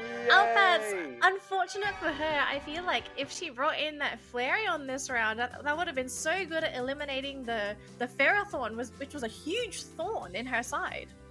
It was a huge thorn in her side. It was a huge thorn, and when, you know, it really took down a lot of the Mons. That hit that Tentacruel quite strong. Even with that poison half resistance, it was still able to get so much damage onto that Tentacruel. And great for Moymoy. A good first round. But let's see how they will fare in the coming the second round. I have to say though, the Rhyhorn did quite a lot of work for Alpats, right? The Rhyhorn was able to survive a lot of the attacks. It actually dished out quite a bit with the Bulldoze as well, so I don't think I'd be surprised if she brought it again. Yeah, no, I'm excited to see her bring out that Rhyhorn again, because it's a pretty spicy choice. Normally we go for I've actually seen a lot of Rhyperiors in Master League. Rhyhorn, you know, it has a lot of weaknesses, especially to grass. 4 times weakness to grass and 4 times weakness to water. So it's kind of tough to see that versus, for example, Pokemon like Ferrothorn or a Wailord that Roadville has. So let's see what happens. This is quite interesting, because a lot of their Pokemon are not meta. So a lot of these Pokemon, we don't know what moves are going to come out next, or what attacks are going to be coming out, and that's why it's so much fun to watch new Pokemon in the Great League. Let's jump into the second round. Here we go. We got that Zangoose coming out on Roadville's side. And it's up against that Tentacruel. And as we can see, there's a little bit of a lag, but that Tentacruel is almost getting to its attack, but Roadville was able to get to it first. Let's see if that Tentacruel will block. And it didn't. It took that dig, and that Tentacruel went down. Let's see here what comes out next. We have got that Flareon, which is out, versus that Weezing. It's an interesting choice of a Pokemon. That Flareon would have taken down that Ferrothorn if it was still around. We got 2 evolutions out now. We got a Flareon, and we've got that Jolteon up against this Weezing, which is a fairly bulky Pokemon. It has that Sludge Bomb. But that Jolteon was able to block it right before it was hit. We have got a move coming by this Jolteon. I think it might be it's a Thunder, but luckily Weezing blocked it, because that would have taken it down right away. Thunder Shock is a fast-charging, fast move, so it is able to come and hit it with another electric type attack. I wonder what this is. This is a Thunder again, and luckily again, Roadville was able to block it. And as we can see here, it farmed it down, and it has enough charge now to maybe take on this. Forced out to use the block. This is Alphat's last Flareon. It's the last Flareon, and that Sludge Bomb was able to go off and get that last Protect Shield out. I would have farmed it down, but you know, this Flamethrower comes in nifty, taking down that Weezing, although there are 2 more Pokemon left. That Honchkrow taking down that Flareon. GG, congratulations, Philippines! I'm proud of you. Oh my gosh, I'm so proud of you. We have Roadville. Congratulations, Moymoy Palaboy! Awesome photo. You have won the quarterfinals round. That's the Galing. weirdest face I ever saw one, Marky. Let me teach you a little bit of Tagalog. Say galing, galing. That's good job. Good job in Tagalog. You can say that to him later. I know you're going to be so proud of him. So I do Yeah, believe we're I'm going so to be proud able of to him. just grab a quick interview with our trainers before we move on to the next round, right? Because we've just finished our quarterfinals, so now we're going to go into the semi-finals after this, right, Marky? Yes, we will. We will into the semifinals because we had a bye round for KZee from Hong Kong, who will be going directly into the semifinals round. But before to that, we obviously have the first set of semifinal rounds in a little bit. But why don't we talk a little bit about the battle we saw a while ago? That was quite an exciting one. It was. It was in. Oh no, we're ready. Let's talk about it with our players. Let's call them in, the trainers. Hello, welcome back, Hello, everybody. folks. Hello. Hello, folks. Hello. How are you feeling? Let's start first with congratulations, Philippines, for moving on to the semifinals. I'm proud of you. But also, good job, Alpats Gaming. It was a good fight that you put up. Let's talk to Alpats Gaming first. So, what was going into your mind when you decided to put out the 2 evolutions in that round? It was quick charging. That Thunder Shock to Thunder was really fast. Apa sih yang ada di pikiran kamu ketika the 2 evolutions? Ya, apa sih yang ada di pikiran kamu ketika memilih 2 evolution di dalam satu ronde tersebut? Karena membuat counter api dan air. Because I want to counter the water elements. Okay. That's good to counter that Wailord because you thought that Wailord was coming out very, very soon. Also interesting to note, your Rhyhorn is quite strong. That Bulldoze was charging real fast and doing a good amount of damage. So good choices, Alpats. And will you be joining Community Day this year? Kamu mau join community Pokemon GO nggak tahun ini pertemuannya? Boleh. Enjoy. Yeah, it will be great. Yes. It'll be fun to also get some good Pokemon for PvP, right? So thank you so much, Alpats Gaming. Congratulations and good job. That was a very good battle that we had today. Now let's move on to the semi-finalist. Semi-finalist Roadville. Oh yeah, can't believe it. Yeah, but you played some very, very strong mons today. I just got lucky. That I had the Ferrothorn? first advantage. So I just got the right Pokemon on that particular moment. Yeah, it was interesting to see what you did with that Ferrothorn versus that Tentacruel at one point, where you really just surprised it with that Power Whip, almost taking it down right away in the first round. So that was a very smart choice. What made you choose Zangoose as your first Pokemon in the second round? The second, just random. I'm just thinking maybe she will change her lineup. So just a lucky guess. So some normal. And it paid off. It paid off. Congratulations. And that Weezing, huh? That Weezing's very, very bulky. Yeah. It was able to withstand a lot of the attacks. So good choices over there. Good choices. And that Honchkrow also came out as well with some spicy, surprising charged attacks. Finishing touches. Yes. So congratulations again to both, and hope to see you again, Alpats Gaming, in another invitational. And just keep playing Pokemon Go. Next time, I hope to see you go further past the quarterfinals to the next round, right? Thank you, Marky. Good luck, Moymoy. See you, Marky and Daniel. Thank you, Alpats. Thank you. Thank you so much. Thank you Nice so game. Good luck, much. Moy. Oh my gosh, Marky, we're already, I want to say this is the halfway point, right? Because we have the semifinals coming up next. And then, of course, we're going to have the grand finals after that. Now, the thing is, KZee's going to be able to play this round because, unfortunately, he wasn't able to play this one just now. We only have seven trainers, so he had to sit out. We're going to see him very soon up against Moymoy.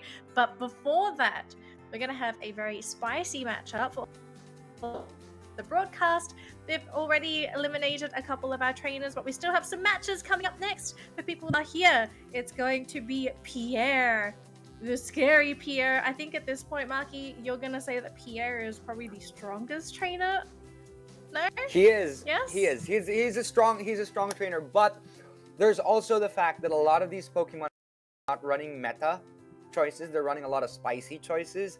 So sometimes when that happens, a lot of the meta players are so familiar with other meta Pokemon that they disregard the attacks of other Pokemon. Like for example, that Weezing with that Sludge Bomb, or that Zangoose with that Dig. You know, there's some, or sorry, with that Honchkrow and that Psychic. There are some Pokemon that we don't actually normally see in the Great League, and if we aren't so familiar with non-meta mons, it'll also be challenging. Yeah. So for people tuning in, our next matchup is between Necross Melphist from Thailand going up against scary Pierre from Taiwan. I'm looking forward to this matchup because I want to know who's going to come out on top. Today, it's a simple elimination day. If you lose your match, unfortunately, you're going to get eliminated. There's no lower bracket. Yeah, exactly. And here we go. Why don't we just show them the brackets and find out who will be going up against who? Okay, there you go. Just a quick refresher. Quick refresher. Our first quarterfinals, we had Necross Melphist versus Jeff TV. Jeff TV was taken down with Necross Melphist moving on to the semifinals for the first slot. For quarterfinal round 2, we got Maxhaze versus Pierre. Pierre from Taiwan was able to take down Maxhaze from Malaysia and is now in the semifinals going up against Necross Melphist from Thailand. And that will be the first match that we're going to see in a little bit. And of course, the quarterfinals 3, we had Alpats game from Indonesia versus Moymoy Palaboy from the Philippines, where Moymoy remained victorious, moving on to the semifinals round, where he will be going up against KZee, who did the bye round for the quarterfinals 4 and is now in the semifinals 2 for his first match. So there you go. We've got our first 4 semifinalists, and let's find out who will remain victorious for the grand finals in a little bit. I'm so excited for that semifinal 1 matchup. I feel like this is going to be such a hot fight, right? Because we know that Pierre, he's got some strong Pokemon, but I remember saying this during the first round that I think Necross Melphist, he's probably going to be a really good underhorse. Yes, he's a dark horse. He's going to be able to do wonders. We'll see how he fares against Pierre, because he also has some very, very strong Pokemon choices. So why don't we call in Pierre to have a little conversation with him? I'm a fan of his gameplay, so I really would love to have a conversation with him. So why don't we call him in before their semifinals match? Hey Pierre, welcome to the English stream. Hello. Great to have you. Why am I scary Pierre? Sorry. You're scary Pierre because you're strong scary Pierre. Everyone is scared to go up against you because you have this ultimate team of Pokemon. Let me ask you, you've reached Legend a couple of times on Pokemon Go? Actually, I've never reached Legend before. Oh. Yeah, never? Yeah. It's Nuh-uh. it's a tough feat. It takes you know, the cool thing about reaching Legend is you get all these different items. You get Pikachu Libre, right? So it's something that I've also have not reached. The highest I've reached is Expert as well. So it's tough. Pokemon Battle League is it's really tough. Really tough. Yeah. Right? So let me ask, why did you choose this set of Pokemon? This is probably the only time we really get to have a chat. And I'm just very interested. I'm a fan. So I'm very interested in why you chose this eclectic set of mons. Yeah, so I'll be honest, there's probably like a lot more meta Pokemon. But I just chose Pokemon that I'm used to. And these 6 I've played with a lot more. And so I could at least mix and match. Because honestly, I wanted to take 9 to 12 Pokemon here, so at least I have like different teams that I'm used to. But you know, it's a tournament. We can't do that. We have to only use six and see if we could come up with a couple of teams that way. Could we ask who are the Pokemon that didn't make the lineup today? Yeah, so the one that actually I used yesterday during rehearsal, I used Venusaur. Venusaur. Who's really, really good. Yeah, so I wanted to use like Venusaur, I wanted to use Trevenant, I wanted to use like Frostbass. Yeah, yeah, so I had a couple other Pokemon that I really wanted to use, Opius as well, but I didn't know how to mix them up with the set of Pokemon that I have here, right? Because I think what's most important is your team. So the three that you bring in, how they can work together to cover each other, but also to be able to, yeah, exactly.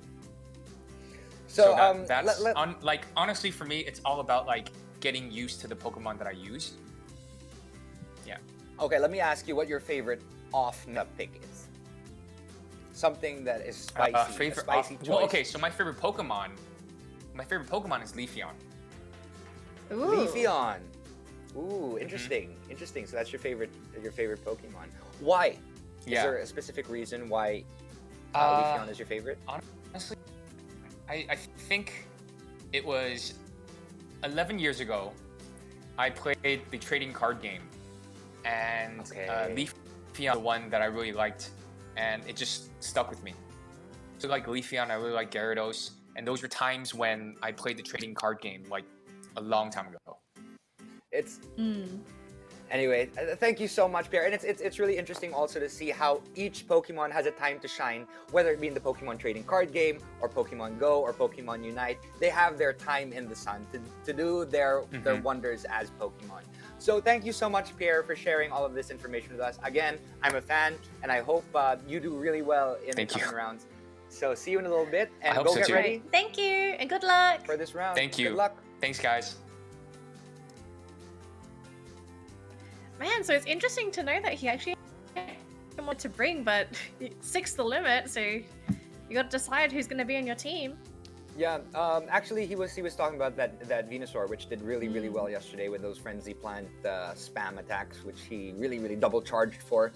I thought he did really well with them, and it's great that he put out that Meganium, because Meganium's also a good choice. Switching out switching out that switching out that Sludge Bomb that Venusaur has with an Earthquake, which could also do a lot of good damage to electric types, to Pokemon that it's good against. So it's interesting switch from Venusaur to Meganium, and I think he made a good decision to choose that Meganium. Although we have two Pokemon running Earthquake, we also got that Galarian Stunfisk, which he can interchange as well. He has a very solid team. And let's look at the team coming into this. So Necross, Melphist. I think the star Pokemon that we looked at during the first round that he played was the Whiscash, right? It's tanky. It's very similar to how Galarian Stunfisk plays, right? Fast charging, ground type attacks, and weakness-wise, its only weakness is grass. It is. And of course, that Whiscash versus that Galarian Stunfisk with that Mud Bomb, spamming that Mud Bomb could take down that Galarian Stunfisk real quick. And here we go, first game right now. Pierre is going up against that Registeel, and we know that fire is very good against it. And wow, oh no, that Meganium is up against that Whiscash. Pierre knew exactly what was happening. He is now putting out that, I think this is a Frenzy Plant. It is a Frenzy Plant, and the Whiscash blocked it. But you know, to no avail, because we know that that Whiscash has that Mud Bomb and possibly a Blizzard. But who knows if he's... Yep, he got that Blizzard. That was smart, Pierre. Good job. But we know that this Meganium can farm down that Whiscash. No, don't. We don't know if he's going to block this. And smart decision, because that's a Mud Bomb. Yep, it's too quick. That Mud Bomb was able he was able to farm down that Whiscash, which was smart. Now he has enough energy to use a couple of good attacks. So, as we said, that Venusaur had a Sludge Bomb, right? Meganium, on the other hand, has an Earthquake, which is super effective against that Registeel. So we see here, he is able to reach, this took a little bit faster, so this might be a Frenzy Plant. Is it a Frenzy Plant? It is a Frenzy Plant. That Frenzy Plant hit that Registeel, but it blocked. It used its final shield. And wow, okay, it farmed a little bit, got to a certain charged attack, and switched out into Talonflame. And with that Flash Cannon or that Focus Blast is not going to do too much damage on that Talonflame, and that Registeel has been taken down for the feint. That Meganium, ooh, it would have been smarter to do the other attack, but you know, this is a good choice as well. That, you know, that Flame Charge will also boost its attack to a certain extent, but then again, he doesn't even need to hit, you know, of those fire tokens. He lagged a little bit, but he took down that Meganium. Congratulations, GG. Congratulations to Pierre from Taiwan. You took the first round versus Necross Melphist. That was an awesome game. That block, I feel the block on the Whiscash Blizzard was so key. If you didn't expect the Blizzard, I think we'd be in for a bit of a different matchup there, Marky. Yeah, exactly. Well, I mean, you know, you saw him. He wiped his sweat, his figurative sweat from his forehead, and luckily he knew that he wasn't being tricked by Necross Melphist. He knew that Blizzard was coming, and luckily he blocked that, because if not, it would have taken him down right away. So, but it was some great choices, some very, very good choices. Especially that Meganium coming out, anticipating that Whiscash comes out, because we know that even with just the Vine Whip of Meganium, it could farm down that Whiscash very, very quickly without having to even sweat. So good on him. That was a very, very, very good round to start this all off. And we have not yet seen the Azumarill come out, so I'm excited to see if he is going to be choosing that as well. That Registeel also came out with that Metal Claw, which is an interesting choice, because when I see Registeel, I normally see it with Lock On, because Lock On is a fast charging, fast move. So it really charges quickly, so it can get that Flash Cannon in much faster than what Metal Claw can do. Although there's that stab from Metal Claw, it's an interesting choice on Necross Melphist's side. Also, we have not seen yet his Mew. Okay, we got the game. It's about to start. Here we go. Okay, we got Pierre's game, and we are looking at Pierre's Talonflame at the moment, going up against that Umbreon. So there we go. Let's see what's happening. Let's see what's happening here. That Foul Play was not blocked, because, you know, even if it's super tanky, that Umbreon isn't doing too much damage. Will we be seeing a Flame Charge? Will we be seeing a Brave Bird in this particular situation? I wonder what this is, and it is a Brave Bird. It actually hit it quite well. So the Meganium is out. This MVP of Pierre's from the last round is coming back out again versus that Umbreon. Let's see whether he's going to farm it down, or he's just going to go straight for that Frenzy Plant. Okay, we've got a switch in. Meganium has used that Frenzy Plant or that Earthquake versus the other Meganium on the other side. Although that shiny Meganium of Pierre is running a Frenzy Plant versus that Petal Blizzard on Necross Melphist's side. So we'll see here if this... No, it was blocked by the Necross Melphist Meganium. He was able to block it and anticipate that Frenzy Plant, although Pierre was able to reach that Frenzy Plant quite quickly. As we know, Petal Blizzard doesn't charge as fast as Frenzy Plant does. And so that Frenzy Plant almost takes down that Meganium, and it was able to farm it down. Congratulations, Pierre. You have taken down the Meganium of Necross Melphist with a little bit of life left, but almost to that Frenzy Plant. But Pierre knew that Umbreon had a charged attack ready to go. Changed right away, just in case. So here we go. It was able to take down Umbreon with a little bit of farming from that Talonflame. Talonflame will be either using Flame Charge or this Brave Bird. We are anticipating a... Oh, the block the there. Brave Bird was blocked. So as we know, that defense severely falls from that Talonflame. All good, because So what's the Pierre play still here? has a couple of Mons left. The play here is Whoa. Pierre knew what was going to happen.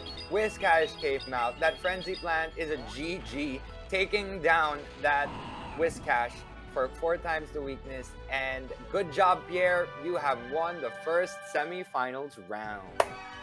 Solid play from Pierre. He's had some fantastic swaps. He's picked all the correct moves. I don't know how you do it. It's like this guy has a third eye and he knows what his opponent wants to do.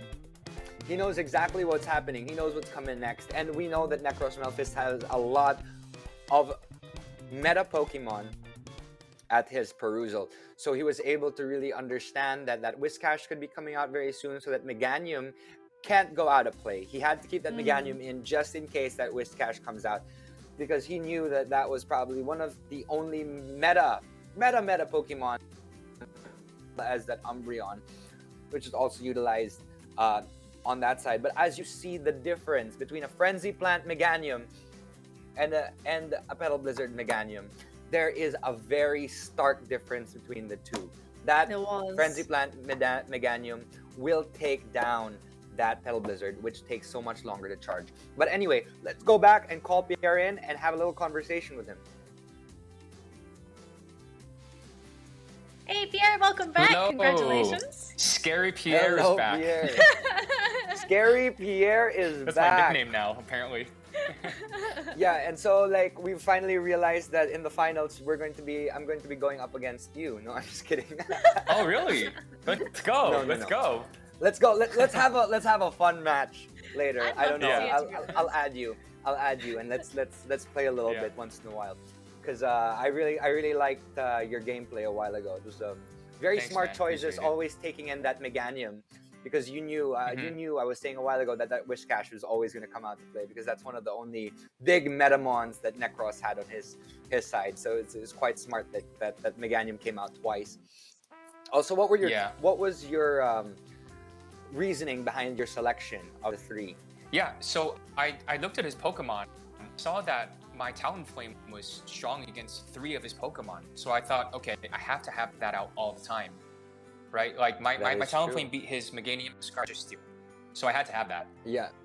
And Meganium then I Scar had to have and Steel, the Meganium, because the Meganium completely annihilates the Whiscash, and with Earthquake it can beat the Registeel. So I thought, okay, I had to have those 2. And then the third one, I just chose a random one. I chose Umbreon. It happened a couple of times where you did that Earthquake and you were able to sidetrack that Registeel and do a good amount of damage to that Registeel. So and it didn't have knock on. I was like, okay, I should be pretty safe. Yeah, with a Registeel without lock on is not good at I all. thought, okay, I'm safe. Because in my head I was like, why doesn't this Registeel have lock on?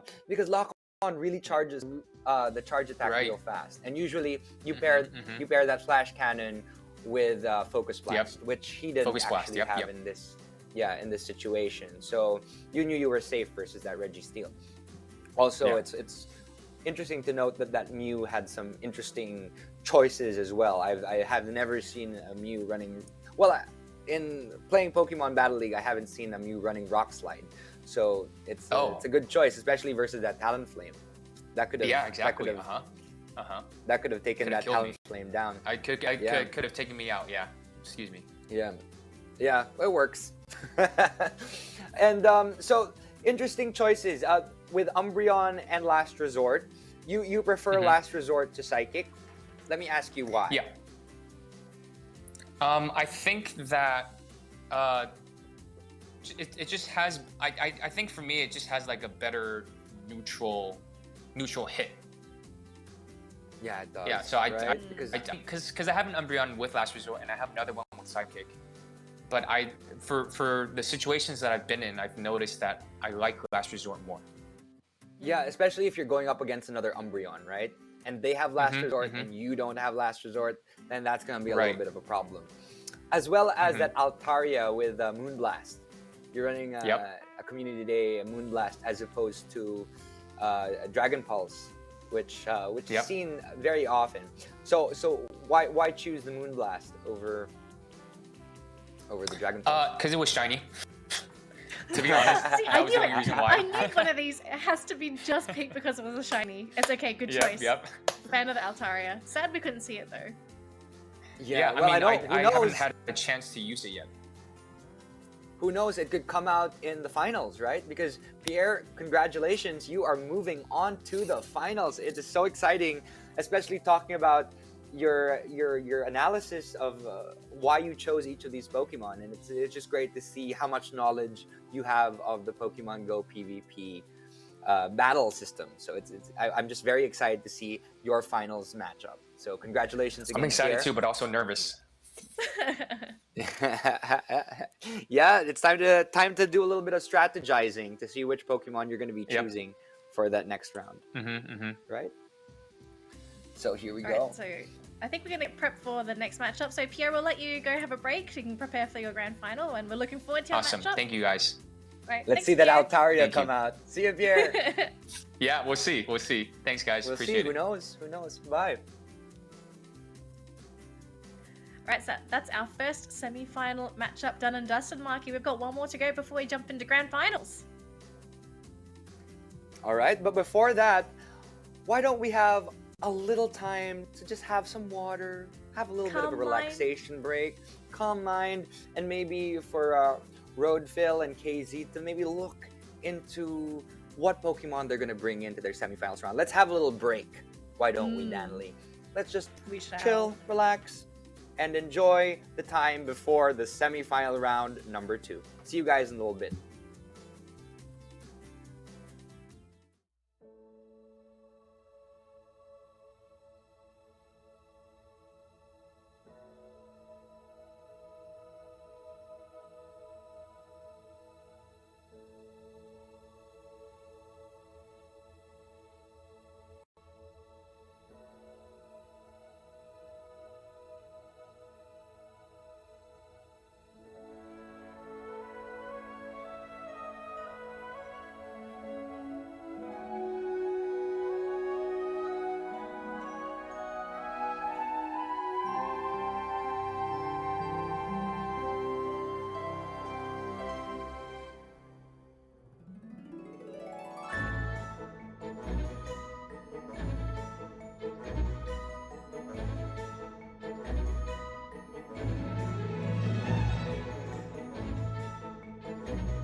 Pokémon GO 5th Anniversary.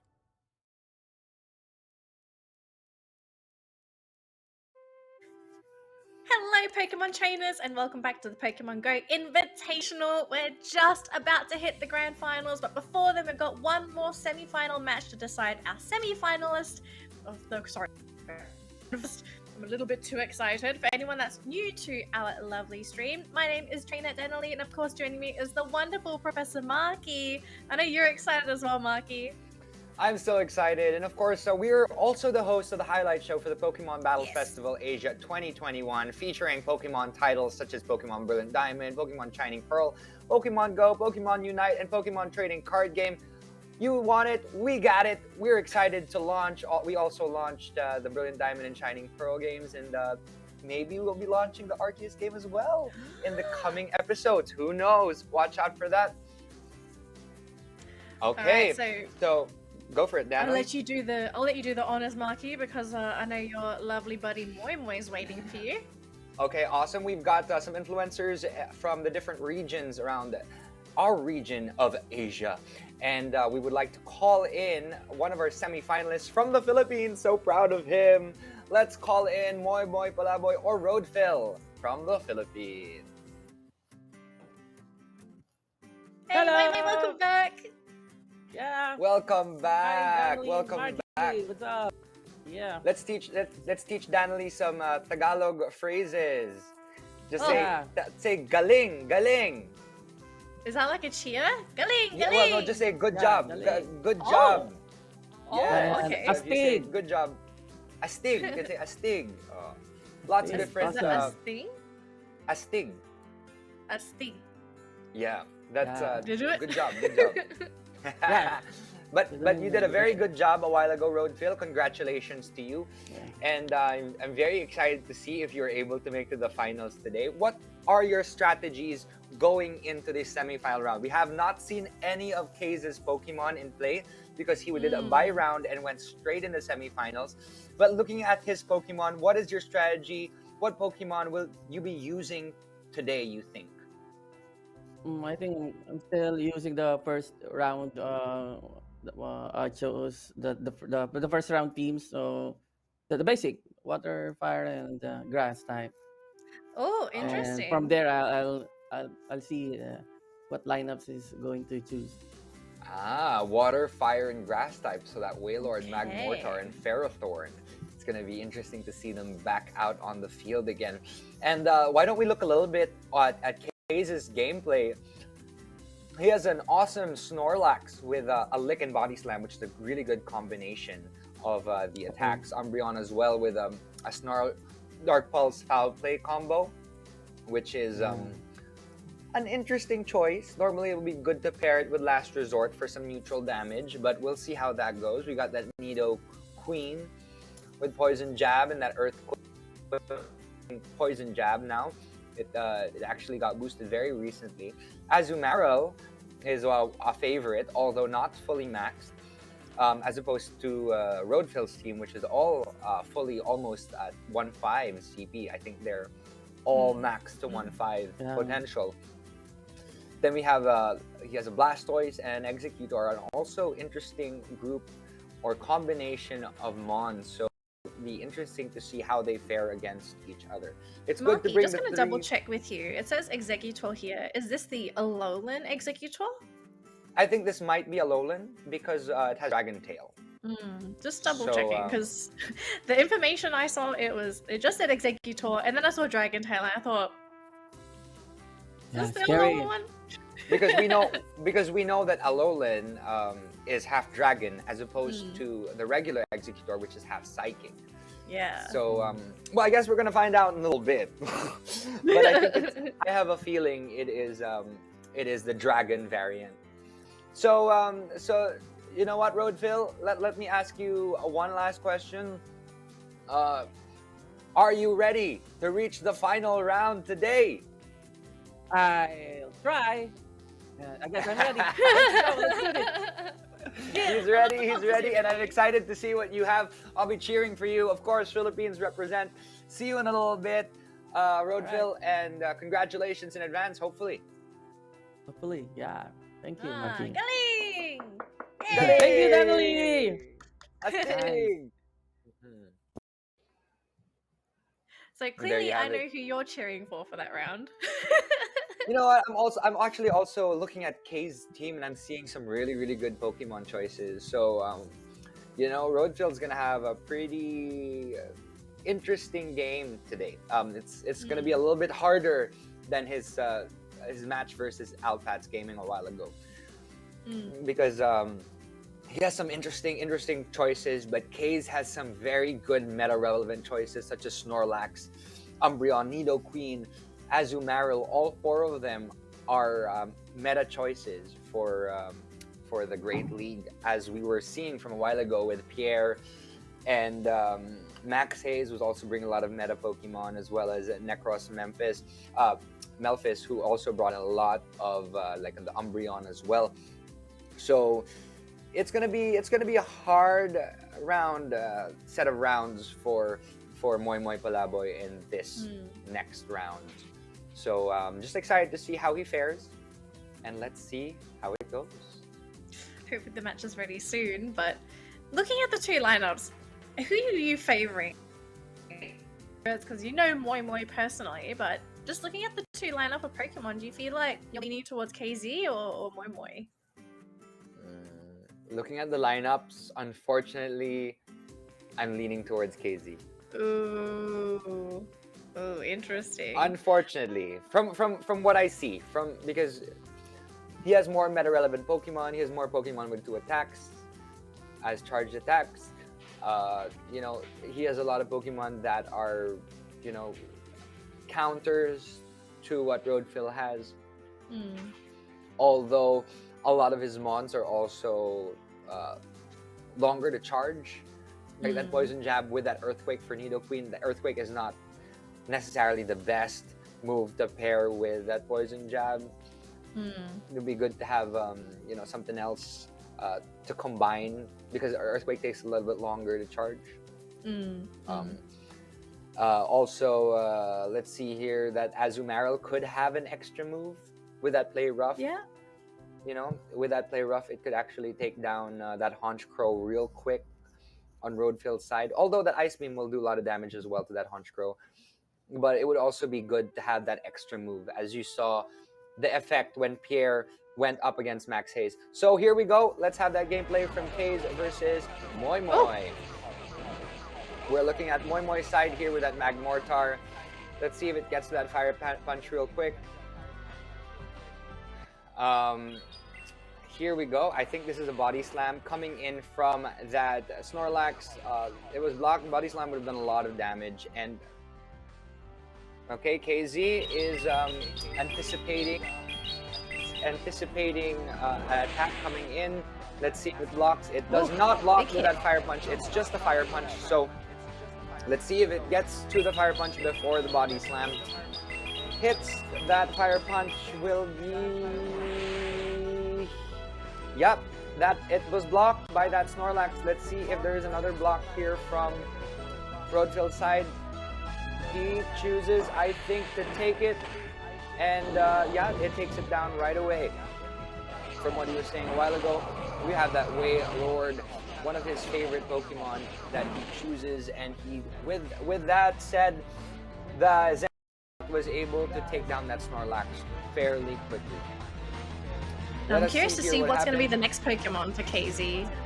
Yeah, KZee brings out that Nidoqueen. Oh, that Zen Headbutt versus that Poison typing on that Nidoqueen will do a lot of damage, although it changed back into Blastoise. But a good switch from Moymoy's side, bringing out that Ferrothorn with that Grass Power Whip that could potentially take down that Blastoise. Who knows if this will be able to go through, because I know that KZee has a block. Yes, it was able to block it, but let's see here what will happen.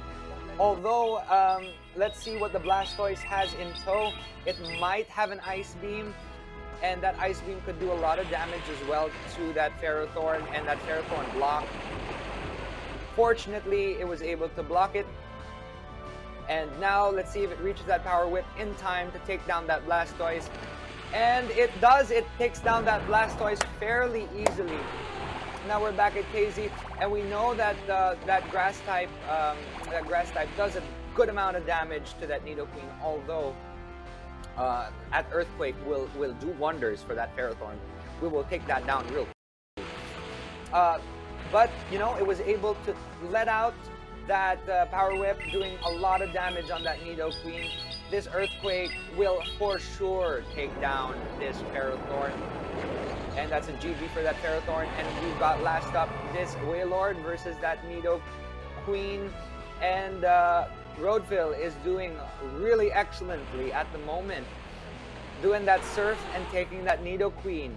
Good job, Roadville, taking that first round. Wow, that was awesome. That was awesome. You know what?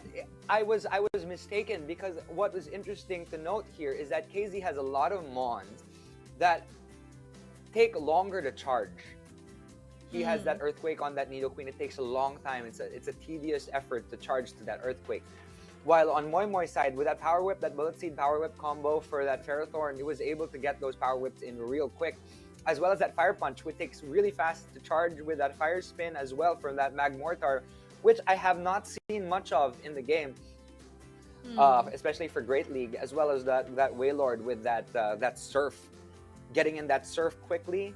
You know, that will really spam a lot of charge moves, causing the other KZee side to block, to use the shields, and that's important, to take those shields down early on in the game. Yeah, and how important was that mid-game swap, right? Where we saw the Ferrothorn actually getting swapped in while the Blastoise was getting swapped in at the same time, because you have a type matchup advantage, right, as a Ferrothorn. Yeah.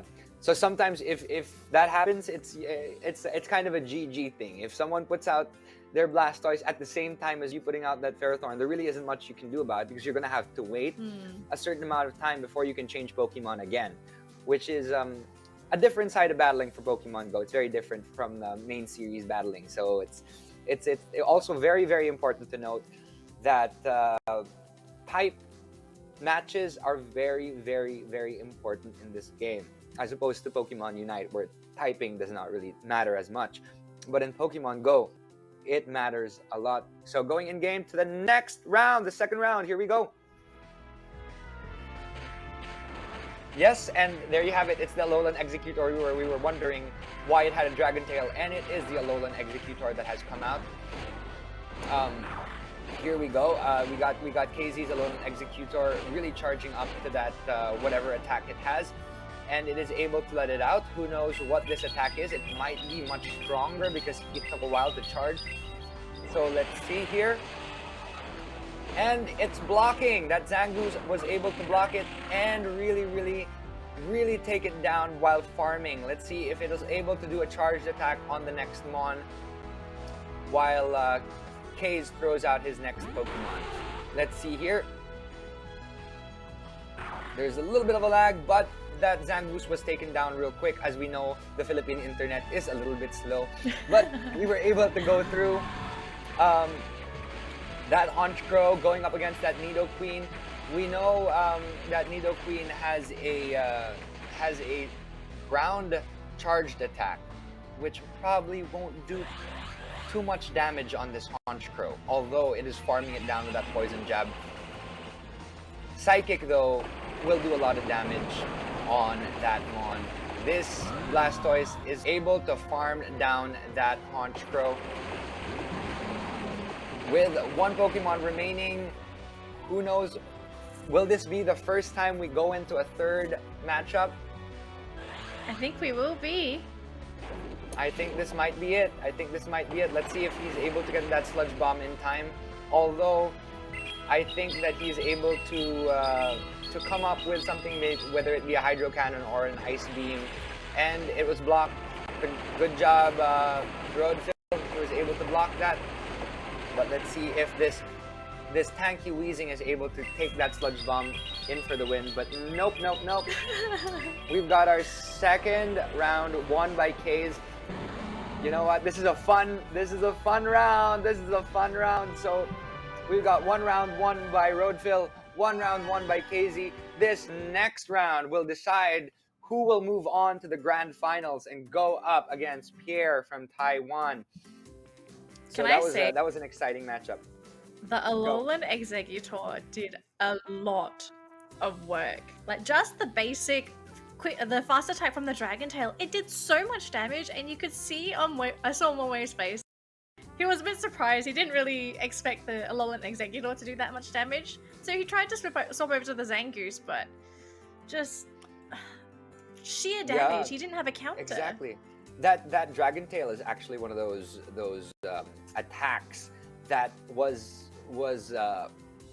it became stronger very recently. Now the energy gain and the strength of the attack is much stronger now. So before, Dragon Claw was the go-to fast dragon move, but it charges really slow. And now you have a choice between Dragon Claw or Dragon Tail, and that Dragon Tail did a lot of damage with that Alolan Executor. Although we did not know that it was an Alolan Executor until we actually saw it. No. But here we go. This is the third round. There we go.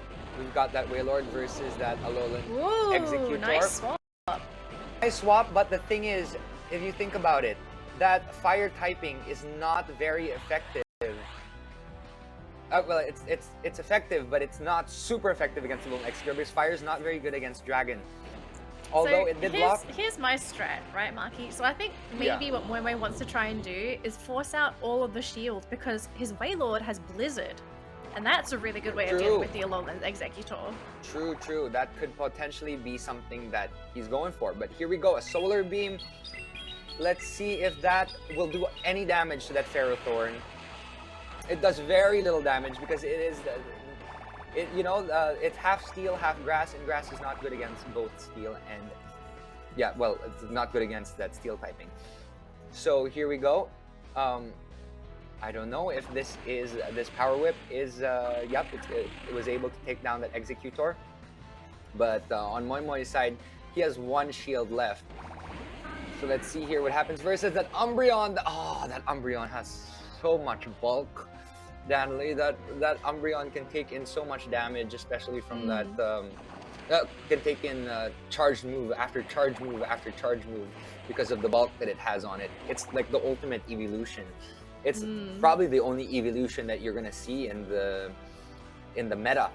Although you see some Sylveons as well. Is this gonna be blocked? No, he's just taking it. So he's actually really saving that last block. He is saving those blocks, right? He is saving those blocks, and that Blastoise is coming in. And let's see if he's able to. Beautiful swap. That was a great swap because that Ice Beam isn't going to do too much damage on that Wailord. Why was it blocked? Oh no! I'm surprised. He's got 2 blocks though. Okay, so he's got 1 more block. Does. So it's fine. It's fine. He has 1 more block. He's got 1 more block. Okay, I thought he would be saving that block for later. Although I guess it's a smart choice that he was able to do that. That Surf was able to do a decent amount of damage to that Blastoise. And let's see here if that Hydro Cannon or Ice Beam is going to be able to come through hitting that Wailord, but that Wailord block, smart choice on his side. But let's see here, with a little Surf, that could take down that Blastoise, and it's great to see that Roadfill knew that the first 3 months that he had before were a good option to have, so he was able to really farm that down. Let's see here what this Umbreon has in store. I know he farmed a lot of its attacks. This is going to be bad on this side, but you know there's a like he was able to shield it last minute. He was able to take it, and now there are no more shields left in the field. But KZee was able to put out another foul play. It's smart choice bringing a Dark Pulse and a foul play. Umbreon into the field. KZee! And that's a GG. Congratulations, KZee from Hong Kong. From behind, after the first round, he was able to analyze and adapt and adjust to what Roadfill had and was able to take round 2 and round 3, taking home the win and the finals. He's able to go up against Pierre. And back to us first, so congratulations, KZee from Hong Kong. Man, that's a look of a champion right there. But wow, what a play coming in from KZee. The fact that he held on to his shield as well. I'm not sure if we're gonna get Moymoy here again. I think we will, but we gotta ask him about that block on the Blastoise, because that was very surprising. I mean, maybe he didn't know about the. I think it was Ice Beam, right, for the Blastoise. Yeah, because I mean, if that was a crunch from the Blastoise, it would have been a different story. Like, it would have been good to block, but that Ice Beam wouldn't have done enough damage to that Wailord to do enough to really be too effective versus it. So let's invite Moymoy and ask him a couple of questions. That could have been the detrimental block that could have been saved for another time. Ah, Roadfill, it's okay. You know what? Yeah. You did a really good job. Yeah. You're the only match that went all the way up to 3, because the other ones beat beat them in two rounds. You really gave him a run for his money. You gave KZee a run for his money. So good on you. Go. Yeah, it's fun. It's fun though. And about the shield, I didn't know that. It's an honest error from my part that I pressed the shield. I panicked. Sometimes it happens. I mean, it happens to me all the time, especially when I play the Go Battle League. You panic. Yeah. But you know what? Strong play from you throughout, and it's good good to see that you went back to your original strategy, because you knew it did well the first time. So you brought in that Magmortar, that Wailord, and that Ferrothorn again in the final round. But how did you feel about KZee's? How did you feel about KZee's team? Yeah, he's so strong, and I didn't know that that's an Alolan Executor. Executor. So that's why I chose the fire type Magmortar. So another error. I had so many errors from that match, but it's fun and it's a good experience. Yeah. So good job. Good job. It was great to see you hang in there. You got all the way to the semifinals, and you were able to hang in for 3 rounds and Awesome. almost taking him down. If it wasn't for that Umbreon with that double charged attack, he just charged and charged and charged and charged and just saved it all for the end. Very Shield smart went up. thinking from KZee. Yeah, that shield. Those shields are also very important to strategize over, right? Yep. If you were ever to play again, what would be Pokemon that you would like to bring with you next time? Where am I again? If you were to play Pokemon Go PvP again, what Pokemon would you bring in next time? I have so many so many other Pokemons that went up. I didn't know that I must save the strong 1,500 CP. So yeah, Milotic. I have Dragonite. That's my favorite in Charizard. Usually, they're all dragons. I like dragon type of Pokemon. But you didn't bring any dragons. Oh no. You didn't. But yeah, Charizard's a dragon when it's Mega. Milotic is looks really? like a dragon. I think know. should be a dragon. Just wait. But- I think Milotic is probably gonna get a Mega. Yeah, I'm gonna they follow look- Either it. they that look or dragons to me. a Hisuian form or something like that. That too. That would be nice. That would be good to have. I don't Ooh. know. I mean, don't take my word for it, but yeah, I wouldn't mind seeing a Milotic, other than beauty competitions, have its time in the sun. Although Milotic's very, very good in PvP for Pokemon Go. Yeah. So Also, it's all, my again, favorite Go. Pokemon that I use in PvP is Pinsir.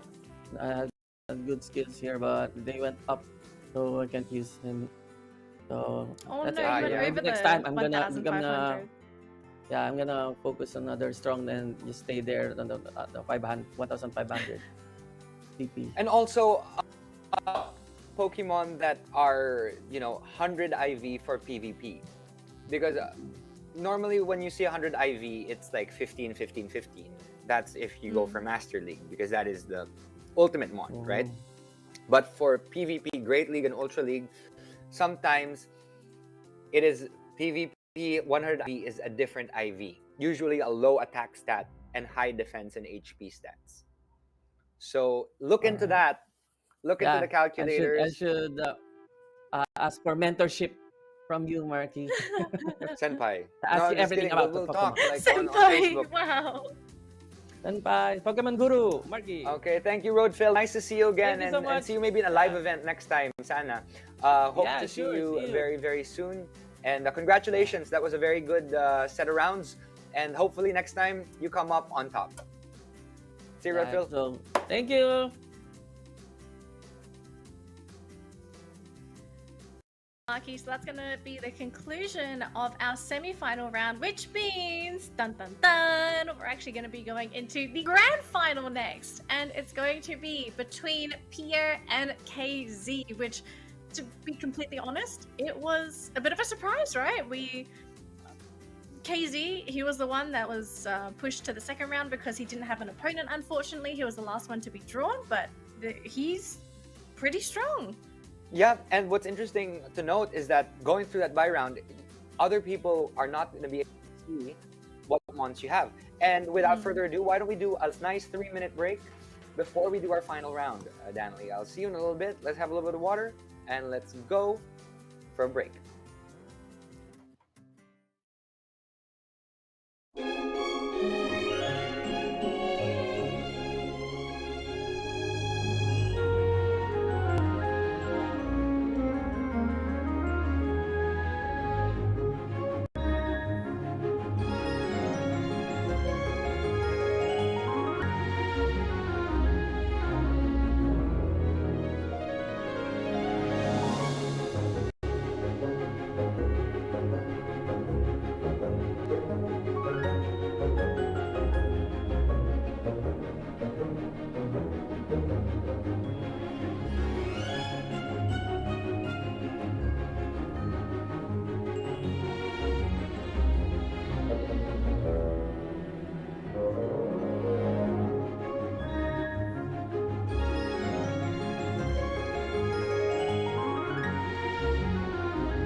Pokémon GO 5th Anniversary.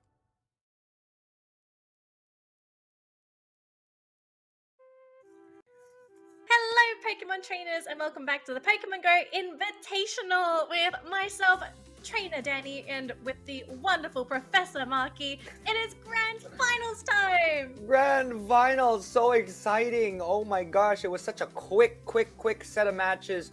I am so excited to see what Pierre and KZee have in store for us today. Again, for those who are just joining us now, let me introduce the Pokemon Battle Festival Asia 2021.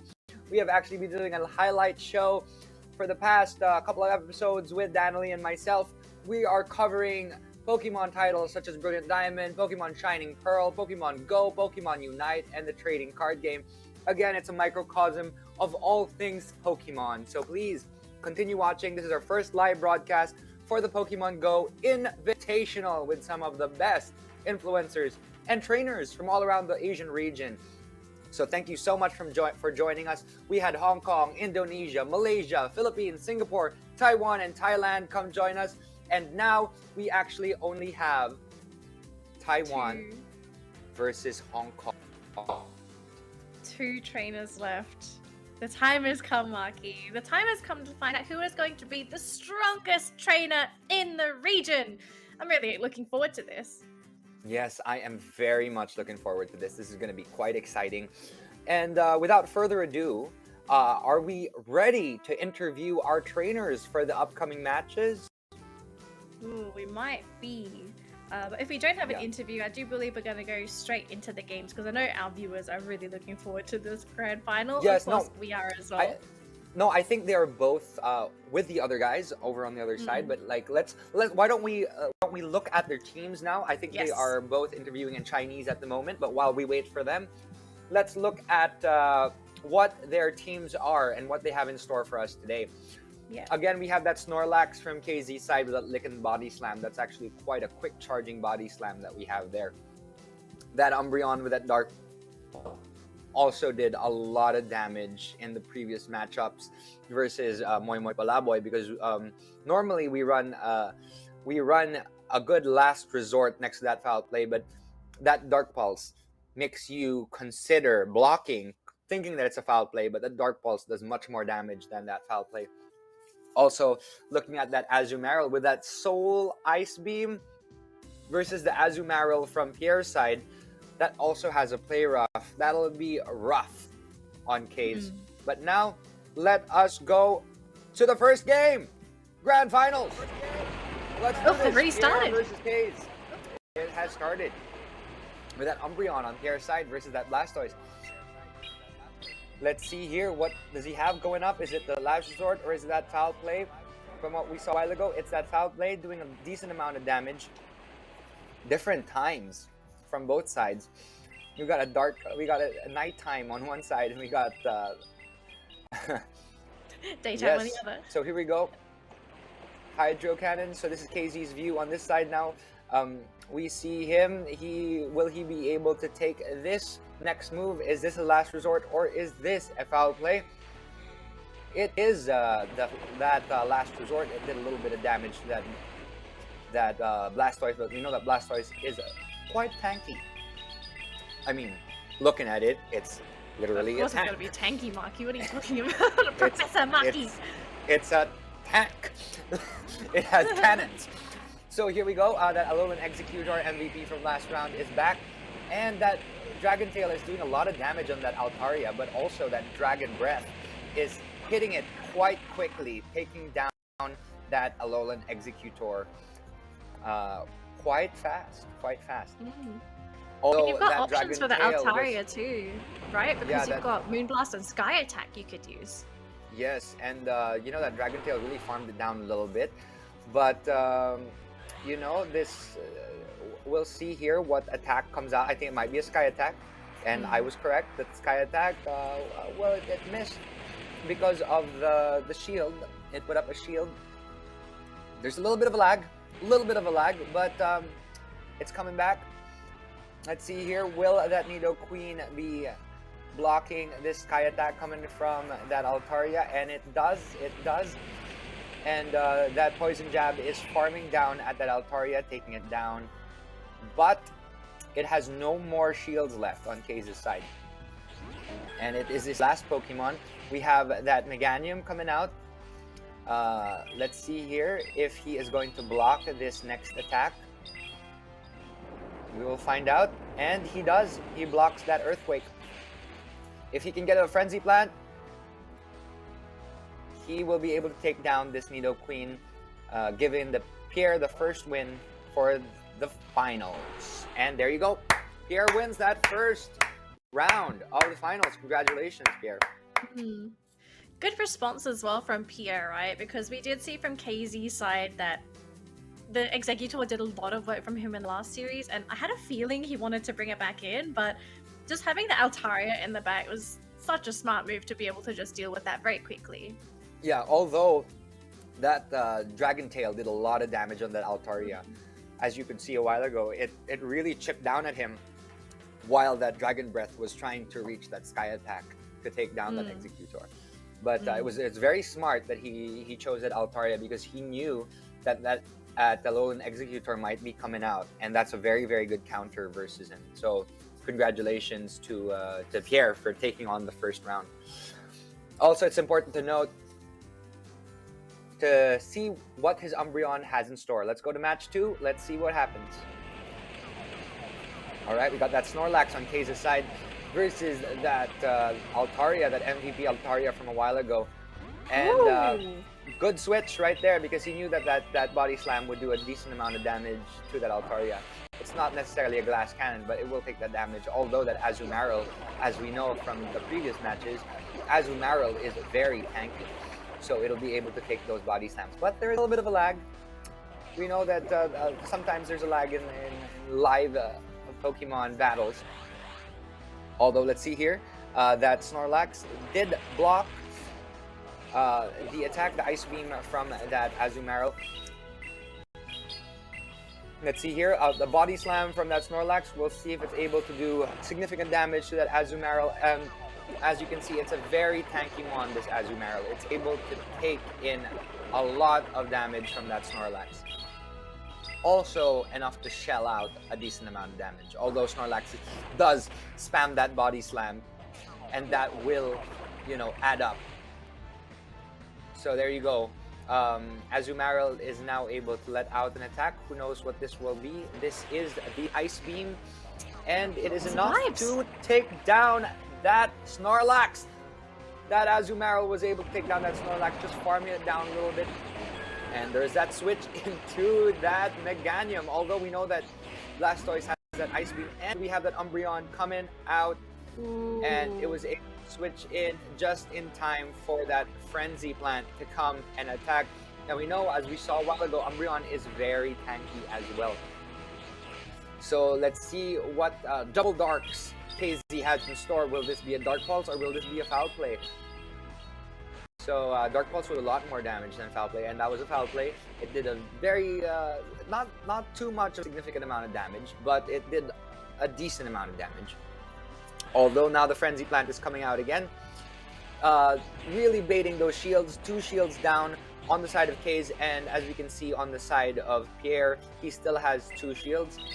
So let's see him, what he's going to do here. Is he going to block, or is he going to allow Meganium to go down? I think he was smart to block, because it'll be smart to get rid of that pesky Umbreon. But he switches just in time. Counting! He counted for that. That was so smart on Pierre's side. But that Pierre took down that Azumarill, which is okay, because it already had such low health. And it just took in that last charge attack from that Umbreon. And very strong Altaria. We know that Altaria has a Moonblast, which is very effective against that Umbreon. This Moonblast or Sky Attack will be enough just to take down that Umbreon right away. And we've got one last Pokemon out, and that's that Blastoise, but we know that it might have an Ice Beam. So let's see how it fares. This might be a Sky Attack. Is this a Sky Attack? It's a Sky Attack! It does a decent amount of damage. If it gets the Ice Beam, this could take down that Altaria right away if it is not blocked. If this is an Ice Beam, Hydro Cannon won't do too much damage. that Altaria goes down with that Ice Beam. And it's quite smart. He was able to charge enough. And that's a GG for Pierre's side. Pierre takes down KZee and wins the Pokemon GO Invitationals Asia. Congratulations to Pierre. Fabulous work.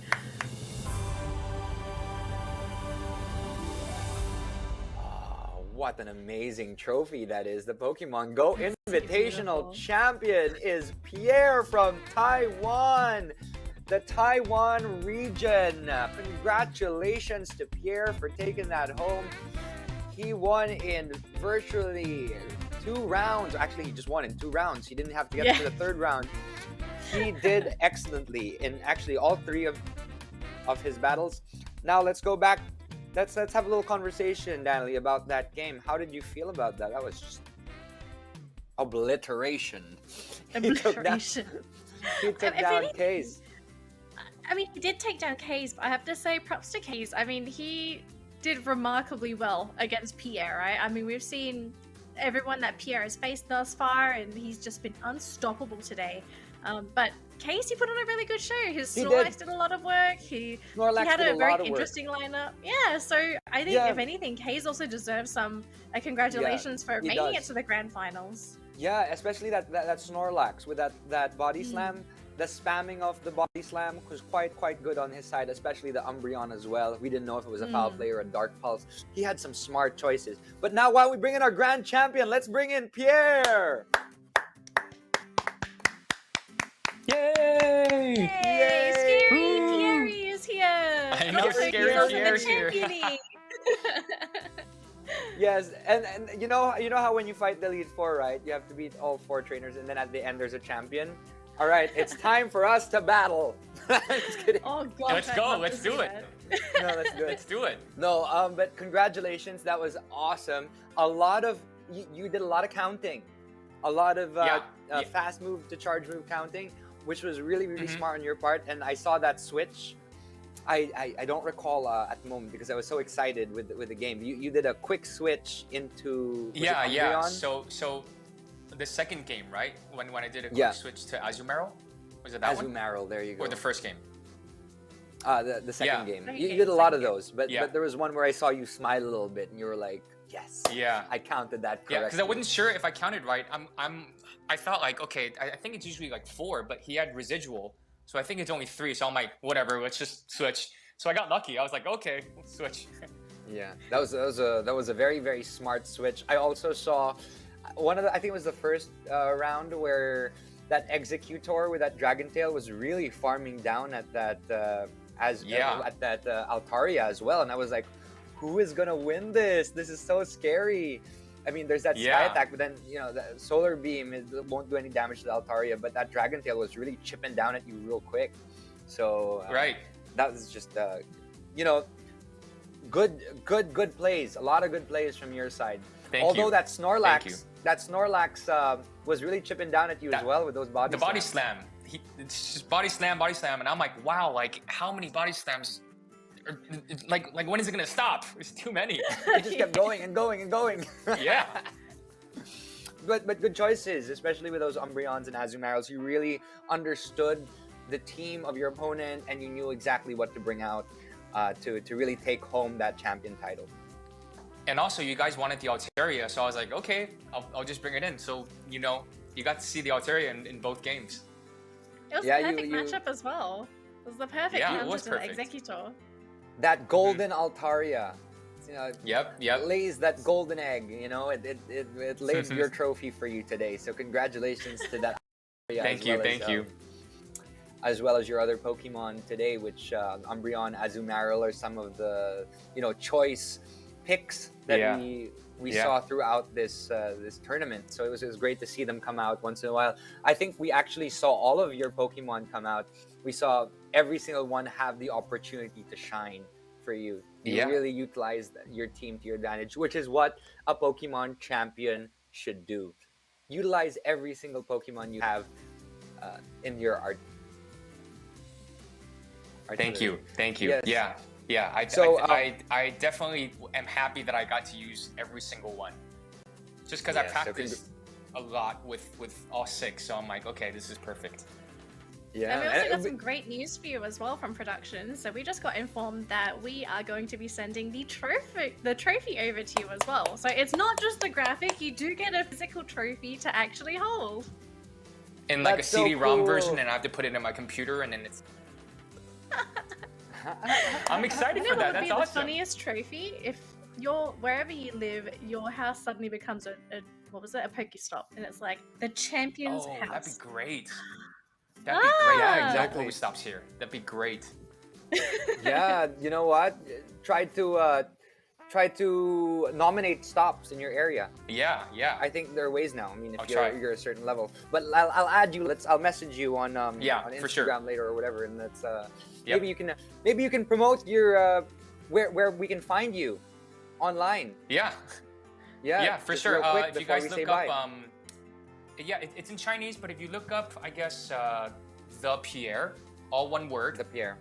So if you Okay. just put a the in front with no space, the Pierre, I Okay. think you should be able to find it. Otherwise, to really find it, the Liu Pei, TheLiupei, and then it's all in Okay, Chinese, perfect. but I have English subtitles on there. Okay. Okay, great.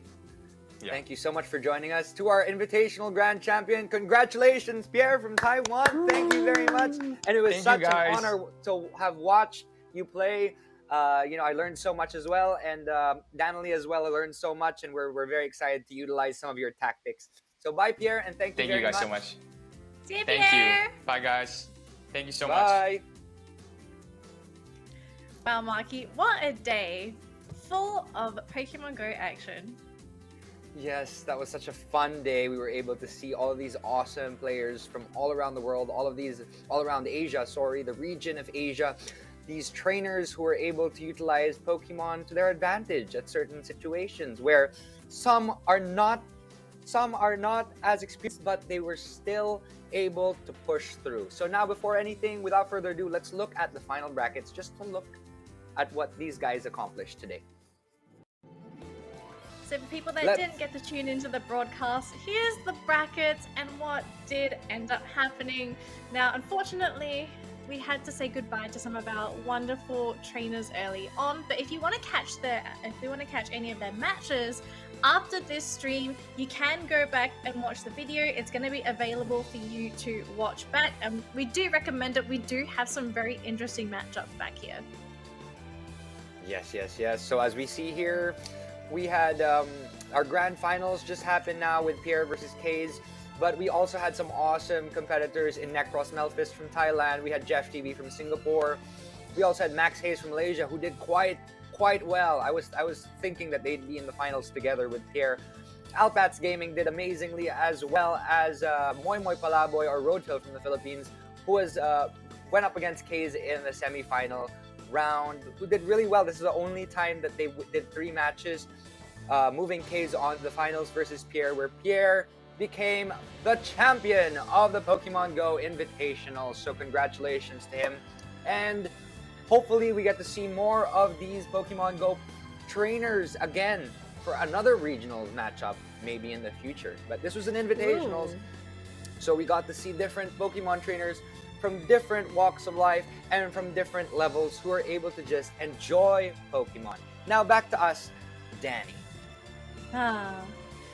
Man, it's sad to say goodbye because I feel like we should just keep going on, right? We need more battles, we need more action, but hopefully in the future we're gonna be able to get at least bring all of you wonderful trainers some more Pokemon battles, and I do believe we have something in store for the future, right, Marky?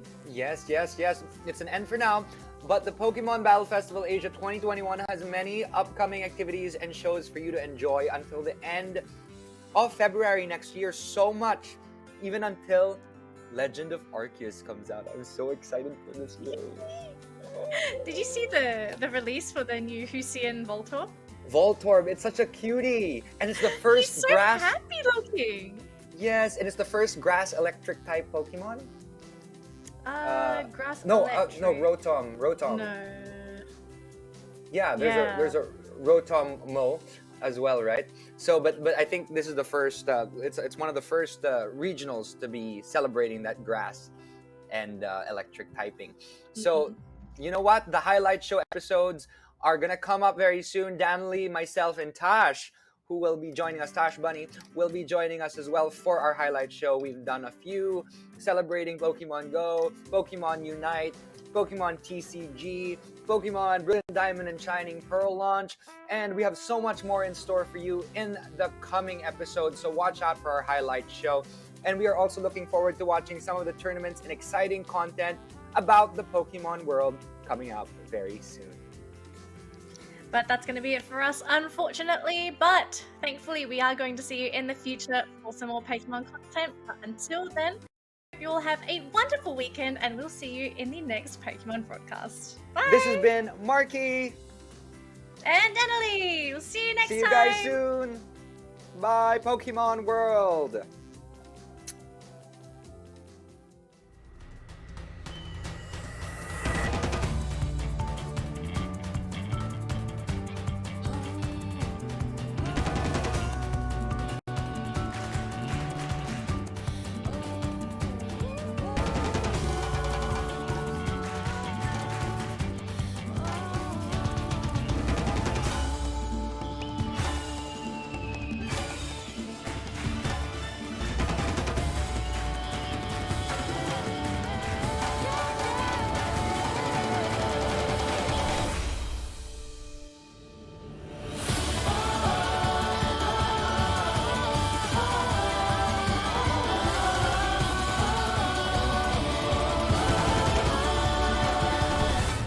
Pokemon Go 5th Anniversary.